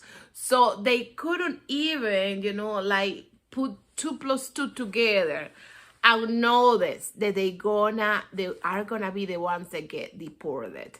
That is just easy for immigration just to, okay, how many people I have? I have their address, I have their phone number, I have the place where they work. So if I need to if I need to deport somebody, I'm gonna deport these people that's already in the database. If you belong to these particular Latin American countries, I need you to pay attention. Colombia, Cuba, Ecuador, El Salvador, Guatemala, Haiti, and Honduras. Come here front and center, especially you MAGA nuts. You do realize that Trump decided to end the family reunification parole programs for these countries? And I especially want Cubans to know this because you guys are so loyal to the Republican Party and they despise you. They don't like you at all. So I'm going to rewrite from Orlando Citadel, and it says, migrants who benefit from the program and are already in the U.S. will lose their legal status on January 14, unless they have applied for permanent residence or to adjust their status by Monday, December 15. This just came out today or yesterday, and you have to adjust your status by tomorrow. How are you going to do that? Do you know how the Trump administration is justifying this decision? They said they had security gaps caused by insufficient vetting that malicious and fraudulent actors could exploit to enter the U.S., which posed the unacceptable level of risk to the U.S. And that the DHS is prioritizing the safety, security, and financial and economic well-being of Americans. At the end of the day, we all know that this is racism and that he considered those countries to be shithole countries. Trump just wants more immigrants from Norway, Denmark, and Sweden. And he's asking why? Why can't I have more white people in the U.S.? If you agree with Trump, you are a damn racist. The government is giving 30 days for tens of thousands of people to leave the United States. All of these people have a United States citizen relative. And all of these people were invited by the Department of Homeland Security to get a parole to lawfully enter the United States and wait that time period it takes for the visa number to become current to apply for their green card in the U.S. These people sold houses, they quit their jobs, they, ended their lives that they had in their country to come to the U.S. and wait it out here legally, work, contribute. They're not getting welfare. They're not a burden in society. They can't become a criminal, none of that. And now the government is kicking them out, and they have until January the 14th, 2026 to leave. But these people, some of them bought homes here. They have jobs. They don't have anything anymore in their country because the U.S. allowed them to come in legally. Why are we kicking them out? Other than more numbers to add to the mass deportation agenda, there's absolutely no reason. These people are not any of the worst. They're not a burden to the U.S. government. And it's really messed up what's going on. Root so hard for a team that don't even want them on it? That's what happened in Miami. See, a lot of Cuban immigrants were out here loud for Trump, singing songs, waving flags, thinking they were in the club. But now, The same man they praised just snatched away humanitarian parole for hundreds of thousands of immigrants, many of them included. And now they're finding out the hard truth. Voting for racism doesn't protect you from it. You can bleach your signs, sing his name, and try to blend in. But at the end of the day, if you're not who he wants, you're not safe. They thought being almost white would save them, but now they're packing bags for the very countries they risked everything to escape. She is a United States citizen, voted for Trump, and now says her decision keeps her up at night.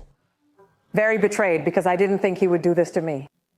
He talked about a mass deportation, talked about taking away the right to work. No, very massive. From what I see, it's going to be something very massive, because it doesn't end. I do not agree with any of that they are doing to him. I do not agree.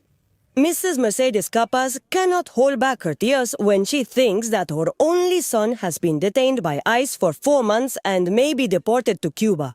I get a shock. I think something happened to him, and I start crying and kneeling and praying to God. Since this has been happening, I have no life. She recounts that Pedro Gonzalez Capas, 37 years old, who has remained in the United States for 20 years under the I-220B supervision program, was detained on March 2nd in his own home in Key Largo, Florida. And I asked him, why are you doing that? If he attends all his appointments and until April he doesn't have to. And he tells me this is since the new administration changed.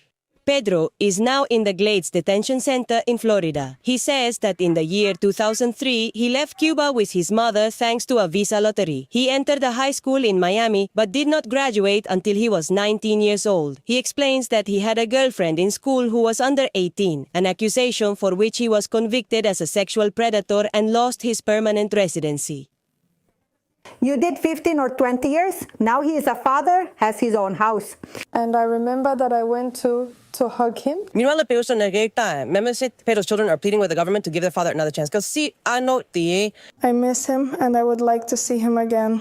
I don't know when I will see him again. This United States citizen voted for Ileana Garcia. She's a Florida state senator from Cuba who founded Latinas for Trump.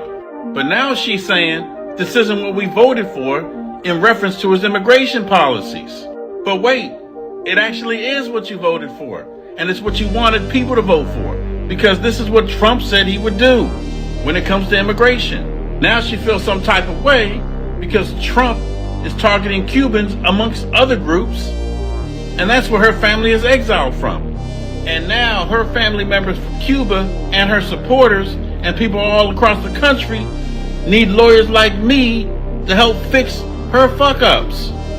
What do y'all think? This is Ileana Garcia. She's a Florida state senator from Cuba who founded Latinas for Trump. But now she's saying this isn't what we voted for in reference to his immigration policies. But wait, it actually is what you voted for. And it's what you wanted people to vote for. Because this is what Trump said he would do when it comes to immigration. Now she feels some type of way because Trump is targeting Cubans amongst other groups, and that's where her family is exiled from. And now her family members from Cuba and her supporters and people all across the country need lawyers like me to help fix her fuck-ups. What do y'all think? This is Ileana Garcia. She's a Florida state senator from Cuba who founded Latinas for Trump. But now she's saying this isn't what we voted for in reference to his immigration policies. But wait, it actually is what you voted for. And it's what you wanted people to vote for. Because this is what Trump said he would do when it comes to immigration. Now she feels some type of way because Trump is targeting Cubans amongst other groups. And that's where her... You know what's happening? And bendito Cubans, I feel sorry for some of them.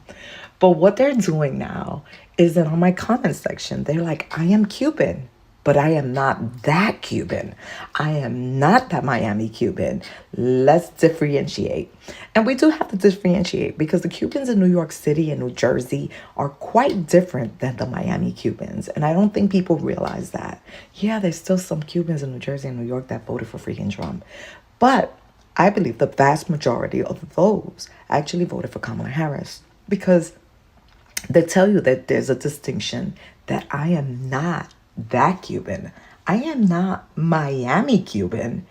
And it's really sad because, you know, we all lump them in But the truth is, Miami Cubans are the worst. They're the worst.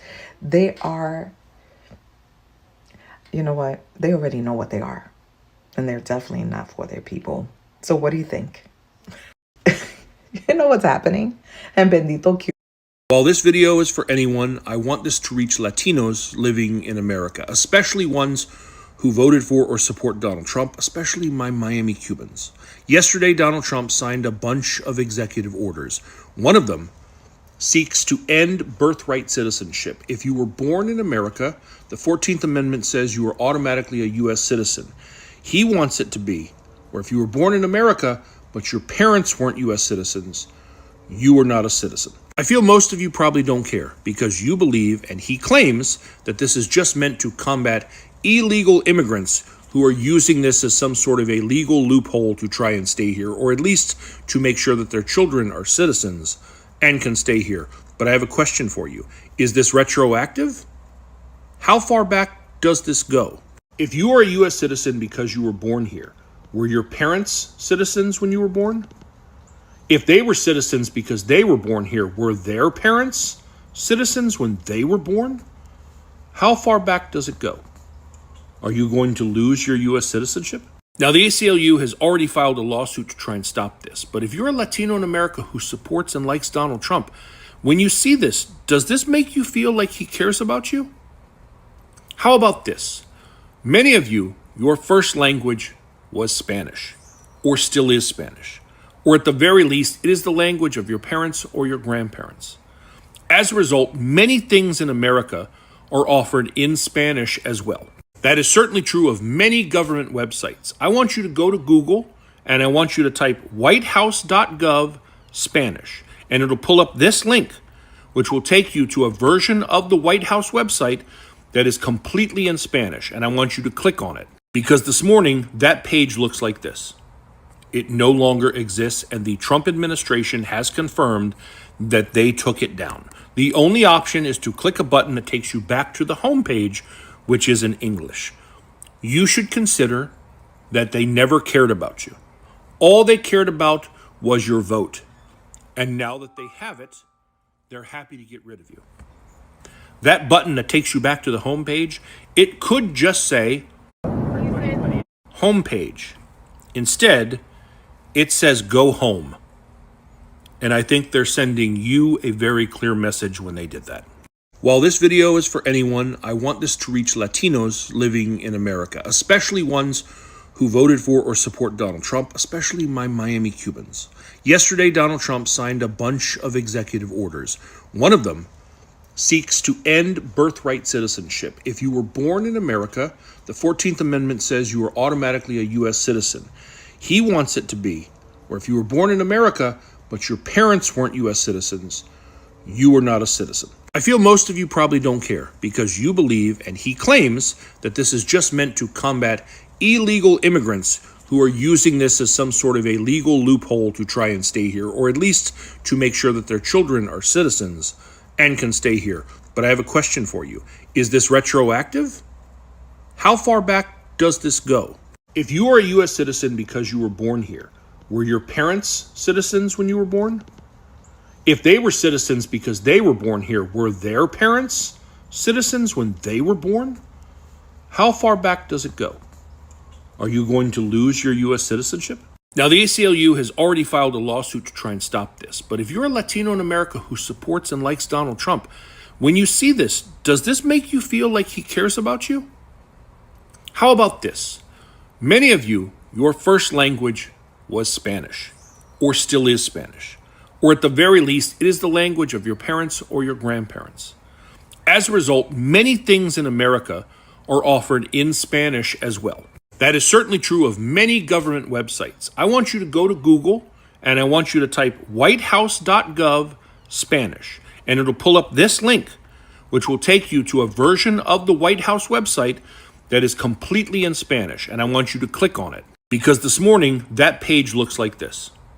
It no longer exists, and the Trump administration has confirmed that they took it down. The only option is to click a button that takes you back to the home page, which is in English. You should consider that they never cared about you. All they cared about was your vote. And now that they have it, they're happy to get rid of you. That button that takes you back to the home page, it could just say home page. Instead, it says go home. And I think they're sending you a very clear message when they did that. While this video is for anyone, I want this to reach Latinos living in America, especially ones who voted for or support Donald Trump, especially my Miami Cubans. Yesterday, Donald Trump signed a bunch of executive orders. One of them seeks to end birthright citizenship. If you were born in America, the 14th Amendment says you are automatically a U.S. citizen. He wants it to be where if you were born in America, but your parents weren't U.S. citizens, you are not a citizen. I feel most of you probably don't care because you believe, and he claims, that this is just meant to combat illegal immigrants who are using this as some sort of a legal loophole to try and stay here, or at least to make sure that they... In less than 1 month, America has completely changed, not only to immigrants, but to U.S. citizens as well. Everybody will feel the pinch. Here are the 4 major changes to ICE and to USCIS under Trump right now. First major change we are all witnessing right now is enforcement in deportation. Trump believed that to make America great again, all undocumented immigrants should be deported. Also, everybody with a criminal record should be deported, including U.S. citizens. Only he doesn't know how to do it. So to protect yourself from deportation, you have to make sure that you submit a pending application with USCIS or something with immigration courts. Second major change is in USCIS enforcement on green card application. This includes employment-based green card. So if you're working for a company, make sure you are really working there and you're doing the job you say you're working for. Second one is for those who are married. Marriage-based green card, you have to be residing together. A lot of people apply for green card and they never live together. That is about to change. They will be sending DHS investigator to make sure you guys are living together. So make sure your neighbor knows that you're living together. Also, you have a joint bank account, joint lease, joint tax return. All that stuff must be together to protect yourself. Third major change is in visa program. As we're speaking right now, it's very tough to get a student visa, B1, B2 visitors visa, and all work-related visas. To get a visa now, you need a strong evidence to back up your visa application. If not, your visa will be denied. Fourth major change is USCIS fee. Last year, April 2024, USCIS increased their fee. Now, they are talking about increasing their fee again, maybe up to 50%. So, if you qualify for citizenship, green card, or any other immigration benefit, you should go ahead and apply right now. If you haven't followed me yet, please go ahead and follow. I'm Luke, immigration lawyer. Donald Trump is entertaining the possibility that he's going to deny citizenship to the people. They already had the citizenship, but they got their citizenship towards political asylum. So if you are Cuban, Venezuelan, okay, and other countries that get their citizenship through political asylums, let me tell you, your citizenship is about to be revoked, okay, if he gets this approved. So he's definitely pushing for that. We know that he already went to the Supreme Court to abolish the right to citizenship for birth. Your both parents need to be legal resident of the United States for you, if you are born in the USA territory, to become a USA citizen. This is happening right now, and this is affecting all Latinos equally. I think the one they have to be with political asylum is affecting more the Cuban population in America, because they are the ones that become resident through political asylum, and all the laws that we have in this country that it helps the Cubans, okay, to get their citizenship. And I think I was so curious when I watched the first clip that I put in the beginning, that it was this comedian that was just talking talking about the Cubans are food dry. My food is dry, so it's way too many people coming to the country. You're gonna have that many people coming to the country. That's the Cubans. That's exactly what they do. Their feet is dry, and they just want to close the door for everybody else. And they send the Mexicans, you are wet back. I am not wet back and dry food. And this is just hilarious. And the doors are closing on them. And this is what they voted for. They voted for mass deportation. They voted for the rights to be abolished. They voted exactly for this, even when they just keep saying, no, I didn't vote for this. This is not what I voted for. You definitely voted for this, and now you are receiving what you voted for. You are receiving the day right now that you voted for to have. Okay, they just keep putting people in alligator Alcatraz. The alligator Alcatraz had not been closed, even when human rights keep being violated in the building, in the jail. We're still sending people, we're still sending Cubans, Venezuelans to alligator Alcatraz, on all the people in Miami, because this is a jail that it's been used. I just don't want to call it jail, because it's not really a jail. It's more like a camping trap. I just call it that because it doesn't have the conditions of a jail. It have a condition of concentration camp, maybe. Political camp, I don't know, but it doesn't have the conditions to be called a jail.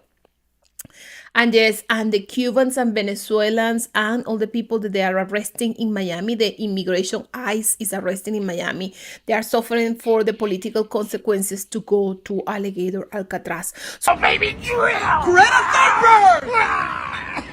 We're gonna have to take a more progressive approach to this. I agree. We want healthcare and women's rights. I love Putin. The power of Bernie compels you. The power of Bernie compels you. I think you should put the M on his head. I am for MAGA. No, for Mexican. Lanceros and Mario Lopez. Oh, hail dictator. Time to end this, man. Play the song. You're right. Fox News. Donald Trump. I like Obama. I think it's working. It's working, dude. He's changing. He's changing. Look, he's back to normal. We got gordito back. What do you want to eat? What happened? You want a beer? Give me 5, dude.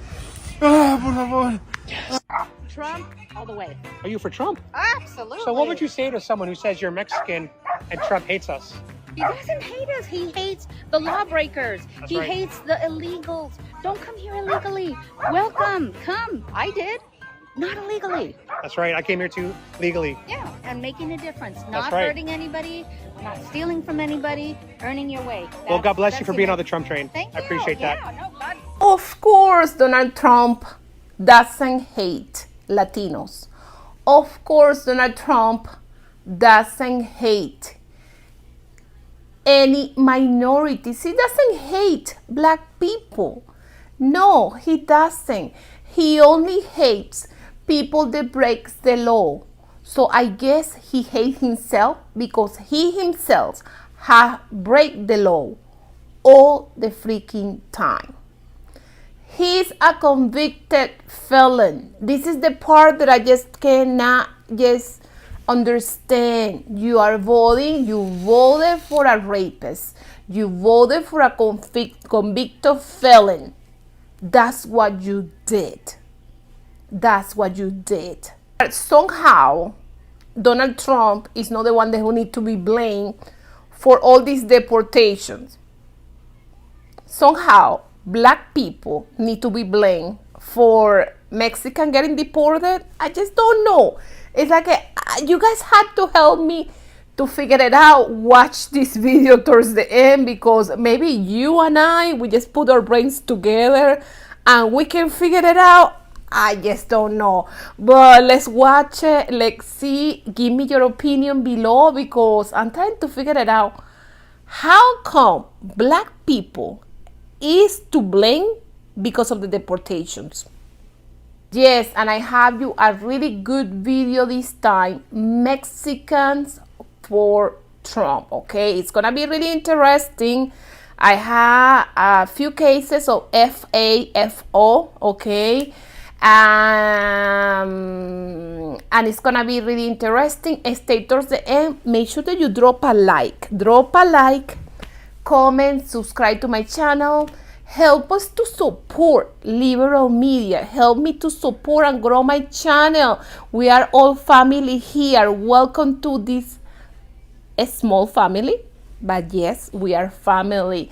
And of course, the Maganots have all the likes, all the subscribers. So help us to support liberal media and stay towards the end. They are being starved. They are thirsty, only given 1 cup of water per day, are denied bathroom privileges, are denied medical attention. People in ICE concentration camps are losing their lives. And don't even think about saying FAFO, fuck around and find out, to these people in ICE detention centers. It is a shame that members of the black community started the trend, and so many other people followed. This is an updated voting poll. Brown people voted for Kamala Harris more. But you fall for the colonizers' divisive tactics, the inaccurate voting polls, the initial propaganda. It is immature and immoral to be centering that type of behavior in response to a community that is being mass deported, imprisoned in concentration camps, and tossed out of the country to who knows where without any rights or contact to any lawyer or family. When we should be focused on solidarity, and this has to stop immediately. Especially those of you who claim to be activists perpetuating this FAFO BS nonsense. Shouts out to Aaliyah, because this is where it was on her page when I first saw this lady, this Mexican lady. And then I went to her page and she doubled down and literally said that they helped us during the Civil War, which is a lie. And the Mexicans helped free the slaves. First of all, Mexico had slavery themselves that wasn't abolished until 1829 or 1830 or something, somewhere around there. And the president that abolished slavery in Mexico was Afro-Indigenous. I don't know why they keep leaving that part out. He looked more like a negro than he looked like. Y'all picking up what I'm putting down? And when we were down there, we was fighting beside them. We was helping to protect their borders. They conveniently leave that out. All this civil rights, nobody that was not fighting with us for civil rights. Is a lie and a scam, not as a collective. And they know a lot of them are anti-black. It is so crazy that they keep blaming us. First of all, we've been saying fuck around and found out, just like we've been saying a whole bunch of other shit that they co-opt and steal and turn into something else. Fuck around and found out never really had no political meaning. That's just how black people talk. Bitch, fuck around and find out. That's how we talk. Why do they keep blaming us and centering us when we are not the ones that's putting them in concentration camps? We do not yield, nor do we hold the power to deport them. They are focusing on the wrong people. Why y'all not mad at MAGA? Why y'all not sticking it to the white man? I mean, we just got to call it a spade a spade. It's so weird that the Mexican and the Latino community keeps coming for black people. It's because we're not putting our bodies, we're not sacrificing our bodies and going and running out and standing on the front lines. Is that what it is? Why they got so much animosity toward us like we're the ones that's doing this to them? We're not inflicting any pain on you. And as per Aaliyah's video, because I never saw that initial video, she played a video of a bald head clear guy coining fuck around and find out for political purposes. Once again, stealing our shit, renaming, reclassifying it, giving it a different meaning. We're not making fun of y'all like that. We really ain't. We don't give a... It's unfortunate, but stop blaming. You're pointing, You know how y'all black people look at us and say, damn, why is Chico driving that badass truck? Why is Amigo having that badass car? You know how that is? We stick together. This coming from the people who largely voted to have ICE come get their own kids, get their own family members, and terrorize their own community. And y'all got mad at me. Some of y'all got mad at me when I said this. You sit here in a country where the only reason that you have civil rights is because black people stuck together and got them for you. Otherwise, it's unlikely that you would have any rights at all. And you have the absolute audacity to fix your mouth to say something like this to black people. Be fucking for real. Where's the lie? Because sadly, you all proved me right. Gelacio Velasquez is an undocumented mechanic who has worked in Houston for 25 years. He plays in this park with his 2 U.S. citizen children, ages 5 and 9, and stands by Donald Trump. So you support Donald Trump because of the economy? For the economy, yes. But you don't support the anti-immigrant rhetoric? I'm not support the anti-immigrant action. Do you support his mass deportations? No, it's not human. Are you afraid that you could be deported in this mass deportation? I'm not afraid. I'm not afraid. Espinosa runs a migrant advocacy group and says many people are afraid and have called him in tears. I think there's a heightened sense of fear. Explain why Latino men are going to Trump. Democrats forget the promise when these guys are in the office in Washington. The Latinos want a better nation. Espinosa believes some of the Latino support for Trump was a vote against the prospect of the first black female president. There's still a lot of machismo. There's still a lot of misogyny. And something that we need to say aloud is there's a lot of anti-blackness. Velasquez says he hopes Trump finds compassion for immigrant fathers like him who are not criminals. If you get deported, would you regret your support to Donald Trump? No me arrepentiría. He's saying that he wouldn't regret supporting Donald Trump. So you're really not thinking about yourself. You're thinking about your children and the future of your children. Yes, I want the better for my children.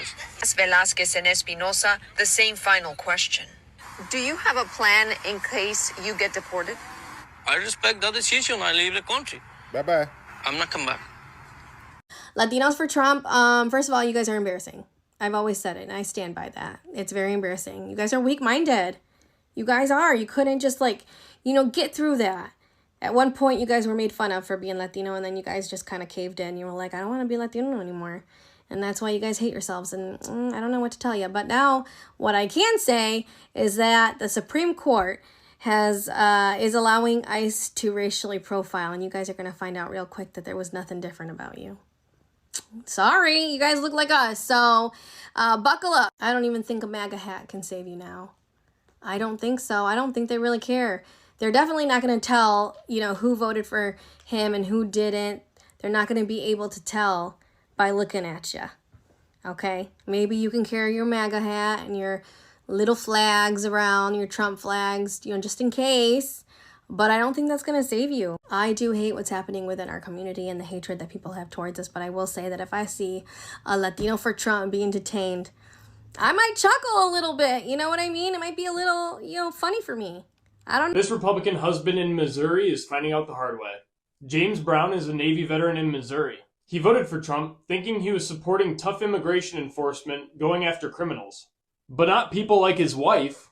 His wife, Donna Hughes Brown, has been a legal permanent resident for over 37 years. She immigrated from England when she was 11, raised 4 kids here, has 5 grandkids, and regularly volunteers in her community, running food pantries, helping single moms, and she even helps organize hurricane relief drives. But none of that mattered. She was detained by federal agents at O'Hare Airport after a vacation in Ireland, all because of a misdemeanor in 2015. She was held for 5 days in Chicago, then transferred to a Kentucky detention center. Her bond hearing was delayed, and when it finally happened, DHS lawyers said the new laws meant that the judge couldn't release her. She was denied bond again on August 26th. Now she has no future court date. If deported, she's banned from returning for 10 years. And of course, James now says that he regrets his Trump vote 100%. James is probably thinking, well, I didn't think it was going to be my wife getting deported. What the heck? James says the administration isn't targeting the worst first. We've been telling you guys that since the beginning, but you don't listen. Trump made it more than clear that lawful immigrants with minor infractions were fair game. James must really hate his wife to vote for the guy that's kicking his wife out of the country. And now that James is getting what he voted for, his wife has to pay the price. As you heard him say, his wife is Mexican. His kids are half Mexican. He's worried his wife might be next. He said, that is my biggest concern right now for all my family. This same jackass said that he would still vote for Donald Trump if he had to do it over again. A completely selfish moron, just like the guy he voted for. And he is not the only one, because a local news outlet in Pennsylvania, they went and they spoke with a bunch of people who were living in a county that overwhelmingly voted for Trump last year. This county is comprised of mostly Hispanic residents. So the majority of the legal Hispanic residents in this county voted for Trump. Many of them said that they still support him, even though they're worried about his immigration policies. One of them is a 48-year-old single mom and a small business owner. Her name is Alexandra Mendez. She has supported Trump ever since 2015, and she admitted, quote, let me bring this up for you guys. She admitted, quote, some people are being punished without deserving it and being separated from their families. They're being sent back to their country with nothing. But Mendez justifies her continued support for Trump by saying, oh, well, it's not his fault. She's blaming other people in his administration and still believes that Trump really, deep down, he only wants to remove criminals. Bless her low information voting heart, right? I mean, how can you be so duped? I hope she's carrying her papers everywhere she goes. That's all I have to say. Anyway, one thing that's really sticking and causing voters to turn away from Trump is his fealty to Netanyahu and Israel. So one Twitter user posted this. They said, quote, being thanked for our position by a country led by a war criminal that is currently engaged in ethnic cleansing of a whole region is not what I voted for.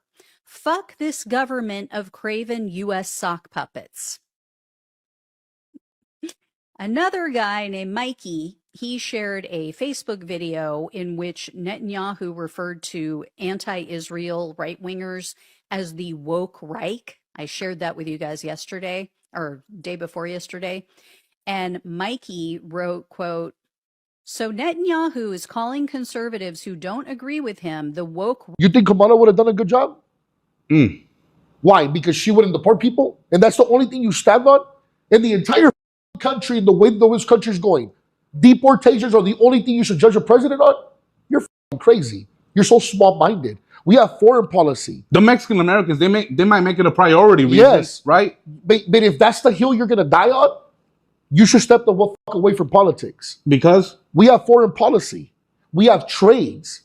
We have people charging us tariffs that we're not paying tariffs.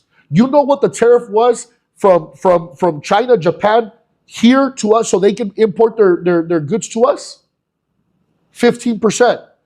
Did you know if you try to import one on an American corn to China, it's 110, 150%? Before the tariff war, they were taking advantage of us. And dog, I can go all day. People grab a president and hang them on one thing. Dog, there's the economy, there's a stock market, there's foreign policy, there's wars, there's so many things. Homeland security, there's so many things that you have to judge a president on.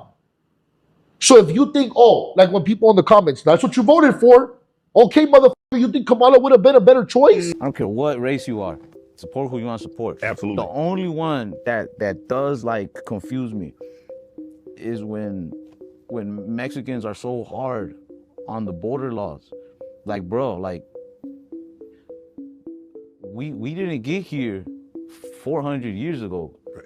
A lot of our people are just immigrated here. Like, you've been here like a generation and you already want to close the borders. Like, what makes you so special, bro? Yeah. With Mexicans, when they go super Republican, that's why I'm like, that's the only time I'm confused. Support who you want to support. That's like the beauty of this country, right? Mm-hmm. More power to you. But I think if you like, excuse my language, if you dick ride either side too much, you lame, you dork. Right. Like, if you're gonna go red, like, fine, be red. If you're gonna go, left, like, be left. But I think when you're like just shoving that out there, you swear that like Trump is the new Jesus Christ, like, shut the up. People now is like, well, this is not what I voted for. That's exactly what you voted for. There's a lot of that. People are like, why is he doing this? Like, why is he doing what he said he's gonna do? Do you know anyone that's been deported?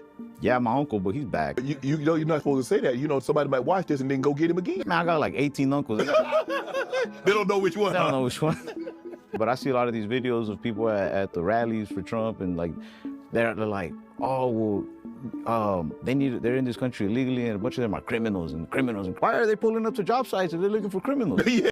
That's so funny you say that, because you're 100% right. Some of the comments that are against me and that are being racist literally have Hispanic, Latino names, and it's so disturbing that literally their parents, their grandparents, they came here for them to, be privileged, and they can't even have empathy or compassion to understand what's going on. Just because your parents or your family was able to go through with becoming citizens, and it's not that simple to just become a citizen. You don't just show up and just get it like that. Otherwise, everyone would have it. But anyways, my point is, just because your parents were able to help you become a citizen, I myself am a citizen. I am not an immigrant. And the way I'm speaking is the way you guys should be speaking. You guys should not be turning your other cheek. Those are your people. Imagine that's your mom. Imagine that's your grandparents. Imagine, just put yourself in their shoes. How do I have to teach you guys how to have compassion? That's so sad. This world could be very sad, but there's a lot of good people in this world, and yeah, it levels out. Yeah, that's it. I have to put this aside and be like, okay, he voted for Donald Trump, but he didn't know that Donald Trump was going to deport people. I mean, Like I told you, don't come at me with your little political terminology. I'm not political. I don't know more than you do when it comes to political terminology. Yo sé, I know what my raza goes through. Yo sé lo que pasa mi raza.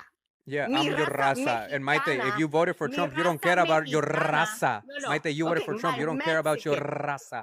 My Mexican. You don't care about Mexicans if you voted for Trump, Maite. I'm talking about Mexicans. I'm Mexican, and Trump does not support us. So if you voted for Trump, you voted against the same people that you claim that you support. But if you live in this country, okay, if you live in this country like I did, I was DACA, okay? I was DACA. Immediately, I got my papers. I became a resident.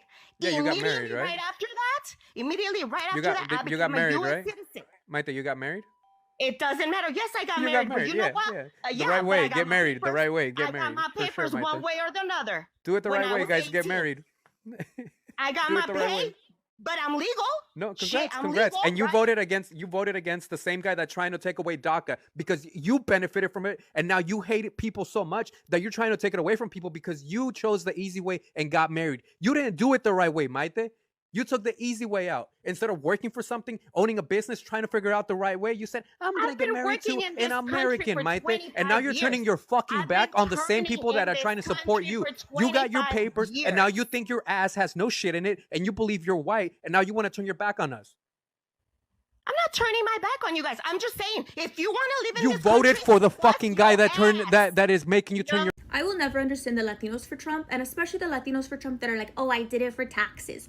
First of all, you don't even fucking make enough. You don't. You are not in the top 1%. You are not going to get the tax benefits that they do. And why you're voting against your own fucking familia, I have no idea. This is insane. And if it's true, then it could change everything. I knew there was something about these deportations that just didn't sit right with me. And then I found this story about a man in Colorado. His name is Alvin, and it looks like he's been trying to get this story out for the past 2 weeks now. Long story short, Alvin expresses his worry that his brother that was taken by ICE and in quotations deported is no longer alive because Alvin is friends with people that work for private contractors, okay? One of which seems to have a pretty high up rank in the military. Alvin stated that his friend claimed that they were being paid to drop off people in the middle of the ocean. I say people because they are humans as well, regardless of how you want to feel about them being here illegally in quotations. Anyways, Alvin's trying to get the word out about what types of planes that these military private contractors have been using. Well, turns out that they're primarily cargo planes, the same cargo planes of which many of you might know open up at the back. And they don't really have any seats, and the seats of which they do have are extremely comfortable, I can tell you from my own personal experiences. But see, this is where Alvin's story gets extremely disturbing, because he stated that most of the planes that, let's just say, have been transporting are disappearing off of radar, and that his friend stated that that is when they do the in quotations drop.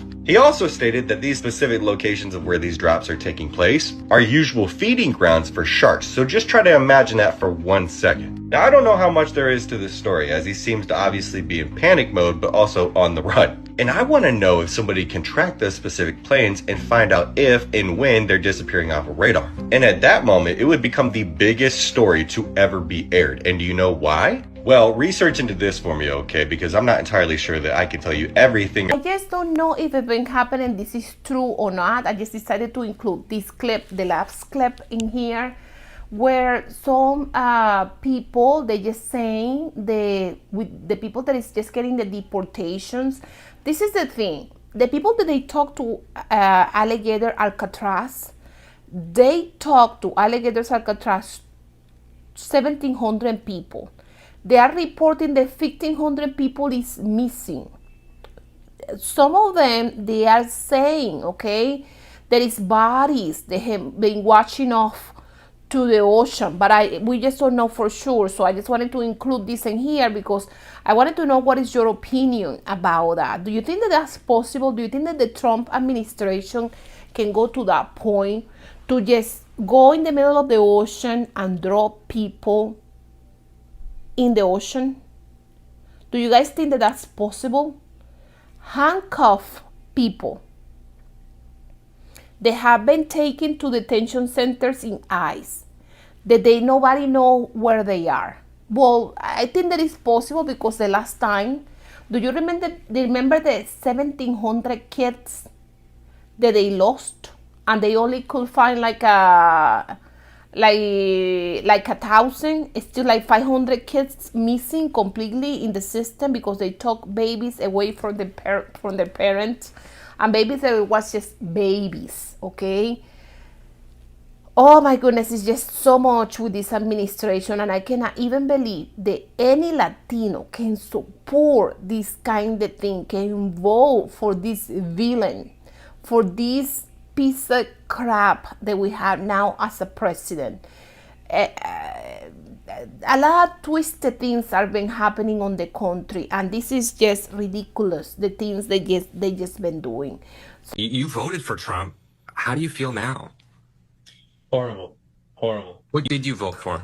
I voted for change, but I didn't vote for this change. Su nombre, Daisy Salvador. Daisy, ¿usted está aquí por su esposo? Por mi esposo que fue detenido ahora injustamente. A proud President Trump supporting family in Diamond Bar. Election time was here. I had a full 3-4 flags out. Even while their mom faces immigration questions. 3 separate Latinos for Trump families, okay? 3 separate families, all in which the spouse is now sitting in an ICE detention center waiting deportation. All of these spouses that are in these ICE detention centers were seeking legal status and were picked up at their appointments. And I didn't know how to even make this video because I had so many to choose from. I only was able to pick 3, or else the video of me showing these families would have been so long that I would have gotten a copyright strike, okay? When I tell you that this is not a new thing, that this is not a scarce thing, this is happening all across the country, these families who have decided that they were going to put their support behind Donald Trump, and now one of the mothers or fathers is facing deportation even though they were trying to do it the legal way, and they're sitting there asking themselves, what the fuck happened? I thought Donald Trump was only supposed to deport the criminals. We tried telling you that that meant everyone to the Republicans. He's picked up American citizens, okay, and detained them for 24 plus hours. I don't know what you guys wanted. We told you this would happen. It's very tragic. I had an archive, a huge archive of this. I could only pick 3. There's so many. Anyways, my name is Mercedes Chandler. Give me a follow or you won't see my face again. Thank you. Goodbye. You're gonna vote for Trump in 2024. Yeah. Why? He loves Mexicans. What makes you say he loves Mexicans? He talks a lot about us. He thinks a lot of us, so hey, he loves them. So you love Trump? Yeah. So you're gonna vote for Trump? Yes, sir. What about when he said most Mexicans are crossing illegally? What do you say to all that? It's true. Damn! So these are the people who have effed around and now are finding out in this country. Let's take them one by one. Number one, we have Latinos for Trump. Let me tell you, you effed around with your red caps and with your Latinos for Trump t-shirts and signs, and now you're finding out because your family is being deported. That's our first one, okay? Now we're going to skip over to those people in Dearborn, Michigan, and Palestinians in this country who effed around. You said, do whatever, but don't give a vote to Kamala Harris, right? And now you're in find out mode because Donald Trump has said that, guess what? They're going to flatten Gaza, get rid of all of the Palestinians that are there, and make that into a beautiful resort, a beautiful place to live. See, now you're in find out mode. Next, we have YT women, the ones who said that they were going to vote one way, but went into the voting booth and voted the opposite way, and now their rights are being taken and their jobs are being stripped because they benefited the most from DEI, diversity, equity, and inclusion. You thought that you got it on your merit, but when we look at it, 36% of YT women have benefited from DEI. See, now you're in find out mode. This is find out mode for you, okay? And last, but certainly not least, we have our lovely Venezuelans who have been here on a temporary protected status. That's TPS, which the Biden administration set up for you. And I want to say this goes for my Latino people too, as well as my Venezuelan people. You guys think that you have the superior morals that are better than everyone else, so you're going to vote against your interests just because you don't like the way that a candidate's stance is on, say, abortion or something like that. So you make yourself a single issue voter, and then you believe the lies that the Republican Party told to you Venezuelans, saying that they wasn't going to touch you if you had temporary protective status. I was up there cha-cha-cha and dancing for Donald Trump, tap dancing all around the place, and guess what? Now that's being revoked. So you guys have got to go and deal with the hardships that Maduro is going to put on you now. See, this is what I'm saying. We told you. I literally sat in South America and begged South Americans and people in Mexico not to vote one way. They decided to vote that way, and now they're in find out mode. Now, where are those people that promised you all of that stuff? They ain't nowhere to be found, right? You know why? Because they tricked you. And see, Don P is very petty. My pettiness, I'm learning. I want to be a part of the Petty Person Hall of Fame. I want to get a gold jacket for being petty. So we're going to sit back as black folks, and we're going to eat popcorn, and we're going to watch as you guys get deported and lose your jobs and lose your businesses, and Gaza gets flattened, and we're going to eat popcorn. I'm going to eat mine lightly buttered with just a little bit of salt because I'm watching my cholesterol, but we're going to sit back. So please do not ask us to do anything in terms of protesting, voting a certain way, do anything. We did our job. We stood up for you in the voting booth. We had your back in the voting booth. 92% for black women, 80% for black men. We're 44 million people in this country. We more than did our part. And we made videos telling you guys. So you guys have FA'd. You effed around. And now you found it out. Well, if there's one thing that I love, it's a good FAFO immigration story. And boy, do I have a good one for you. Let's get into it. This lady is Cynthia Oliveira, and she is someone who is originally from Canada. She is a Trump supporter. Her husband's a Trump supporter. I'm assuming her whole entire family is Trump supporters. And she's been in ICE detention for like 10 days now. And let's see how she's reacting to it. I don't want to be in the U.S. is my country. You know, that's where I met my husband.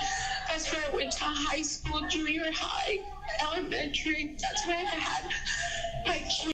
Oh, Cynthia doesn't look like she's having a good time in that ICE detention facility she wanted everybody else to go to, even though she knew she was here illegally. That's probably the craziest part to me about this is her husband's legal, her kids are legal, and both her and her husband know she is here illegally and still voted for Trump.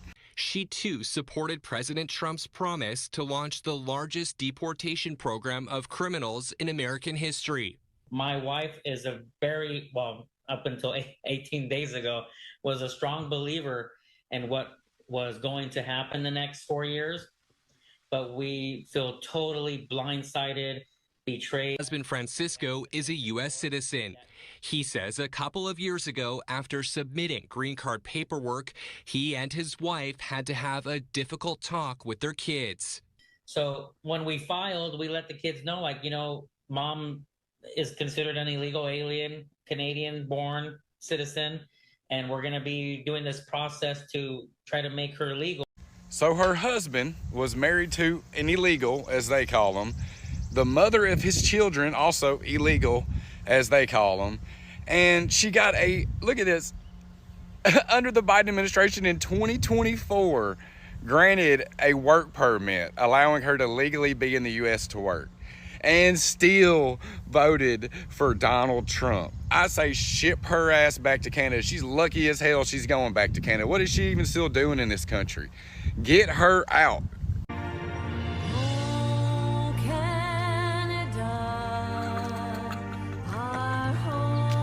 Enjoy Canada, Cynthia. They waiting on you, honey.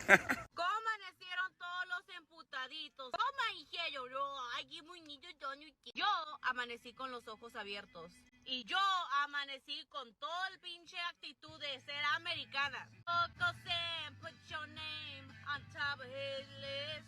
Yo, I think the bumblebee flew into a tequila bottle last night. Ladies and gentlemen, we got her, spiraling in real time, crashing out. At this point, this is not a political debate anymore. It's a wellness check. She woke up and chose baby talk and a Bud Light. Somebody get her a sippy cup and a nap. She's overstimulated. Girl, ¿cómo amaneciste with a blood level of 2.0? But forgot to wake up sober. The tequila is tequilaing. That video has major DUI on a Thursday night energy. Like, imagine talking shit in baby talk. I don't even think Yellow would want her at this point. They'd be like, never mind. Amaneciste con los ojos abiertos? Congrats, babe. That is literally the bare minimum. Nosotros amanecimos con los pies en la tierra, no creyéndonos mejor que los demás. This is what happens when you drink Four Locos and read the Constitution at the same time. But honestly, she's probably not even drunk. That is just what patriotism sounds like when you're has water damage. She baby talked her way through an argument about immigration. And I don't know about you, but that's not political commentary. That's more like a cry for help. Anyway, Bumblebee, if you actually have any good talking points, go ahead and do it. The ball is in your court. Ya llegó Chupitos, ya llegó el desmadre. Also, we just hit 100K, so thank you guys for following me. Like, I don't know, like, I'm not worthy. So thank you. Just thought of another thing, and this girl looks like she took 2 shots and now she thinks she's the statue. You know what ICE did recently? Yes, ICE just tried to arrest a woman that she looked Latino. She was just in her house, okay? And they tried to arrest this lady. She was a Mexican lady. And I had to include, I actually had the clip, but I'm just gonna leave it for another video and I'm just gonna go more in deep about this story. But ICE, they tried to arrest this lady. She was with her sister and they just got to their house and they told ICE, you need to get out because this is private property. And the woman was pregnant, 9 months pregnant, and they shot her, okay? And she had to go to the hospital because ICE decided that they wanted to charge this lady that it was 9 months pregnant. Yes, she was a Mexican descendant, but she is an USA citizen. So ICE is not only arresting and harassing people that is undocumented. ICE is harassing USA citizens, not only people that have a legal resident or legal alien. I don't know why they call it alien. It's just like, why do you do that? People that is a legal resident, but they are only going after USA. They are going also, after USA citizens, and it's just terrible. They just keep doing this thing, this arrest, where they just go to places and just handcuffs babies, kids. What a kid is gonna do is just crazy. This is the Trump police. This is not the ICE agents anymore. This is no national security. This is none of that. This is Trump police, where they are just following the orders of the big regime. This is just we are losing our rights, and this is ridiculous. This is just it's becoming to the point. That's why 9 million people, 9 million USA citizens already left the country, because people think that the situation is not going to improve at all. The small Central American country of Belize has entered into an agreement with the United States to accept those people seeking asylum in the U.S. to go and seek asylum in Belize. This is called a safe third country agreement. Means the U.S. and Belize agree that those asylum seekers in the U.S. will be transported to Belize and they can seek protection over there. And as long as they're not a threat to the people in Belize, they will accept them and be able to give them status in that country. Right now, Panama, Costa Rica, and Paraguay have third safe country agreements with the United States for asylum seekers to be sent over there from the U.S. Well, in some immigration news, it looks like DHS is going to be changing the rules when it comes to an adjustment of status starting in February. So if the petitioner has ever received any sort of government assistance, Medicaid, food stamps, Section 8 housing, they are going to start denying the green card for the applicant. This comes part of the public charge rule. It's being broadened, and they're also giving the officers more discretion. They're removing the narrow list that the officers go by, and they're letting the officer make the call based on the totality of the circumstances. So this also applies to people that live with you. So if you have extended family living in the house and they're on government assistance like Medicaid or food stamps, that can also be determined by the officer to be a factor to actually deny your green card because they're going to consider you a public charge. Now, it looks like these rules are probably going to go into effect the late February. So if you're thinking of doing an application, if you want to sponsor your spouse or someone close to you, I would recommend that you file the application as soon as possible. This way you're grandfathered into the older set of rules, and it looks like immigration is starting to get a lot harder. They're putting more hurdles in, more hoops you're going to have to jump through. And honestly, I really feel bad for people that are using the preparers or just someone that's not as qualified as an attorney, because I foresee a lot of denials and a lot of people being sent to removal in the future. So if you have questions about this, of course, you can use the link in my bio to schedule a consultation. I would be more than happy to discuss your case with you. We have some news right now. Donald Trump is calling for an end of all migration from third world countries without explaining what that means, and saying that he is going to, quote, denaturalize migrants who undermine domestic tranquility and deport any foreign national who is, quote, non-compatible with Western civilization. So in a lot of words, all foreign nationals who are not white. He announced overnight that he will pause migration from all third world countries to allow U.S. systems to recover. He will remove anyone who is a net asset, who is not a net asset to the United States or is incapable of loving our country, and all federal benefits and subsidies to non-citizens of our country. He said that reverse migration can only cure this situation. This is a theory that has been often pushed by Stephen Miller, his deputy chief of staff. And yet here we are. This is serious, and he is expanding his immigration crackdown as we speak, following the devastating shooting of 2 National Guardsmen in which one was murdered. Spread the word. Follow along, stay up to date on all the news that you need to know about. I'll have much more to come soon. With a higher concentration of Hispanics who mostly voted for the dictator Trump, it is of course the city of Hialeah, Florida. But what ironies life has. It turns out that the mayor of said city, Esteban Bobo, has just agreed for the council members to sign that Hialeah, the city will enter into an agreement with the state government of Governor Ron DeSantis to make the Hialeah City Police available to search for illegals. But when it was said here, gentleman, Trump is going to remove innocent illegals, don't vote for him. In the city of Hialeah, a large part of that Cuban community, legal and illegal, shouted, yes, let them take them all out. Ah, well, that includes you. Shikarma is a raids in Hialeah. What the Spanish press doesn't report, I tell you. And I always include the source so you can look up the news for yourselves. It says, the United States Army announced on Thursday the deployment of 200 Marines to Florida to provide administrative and logistical support to ICE. Hello.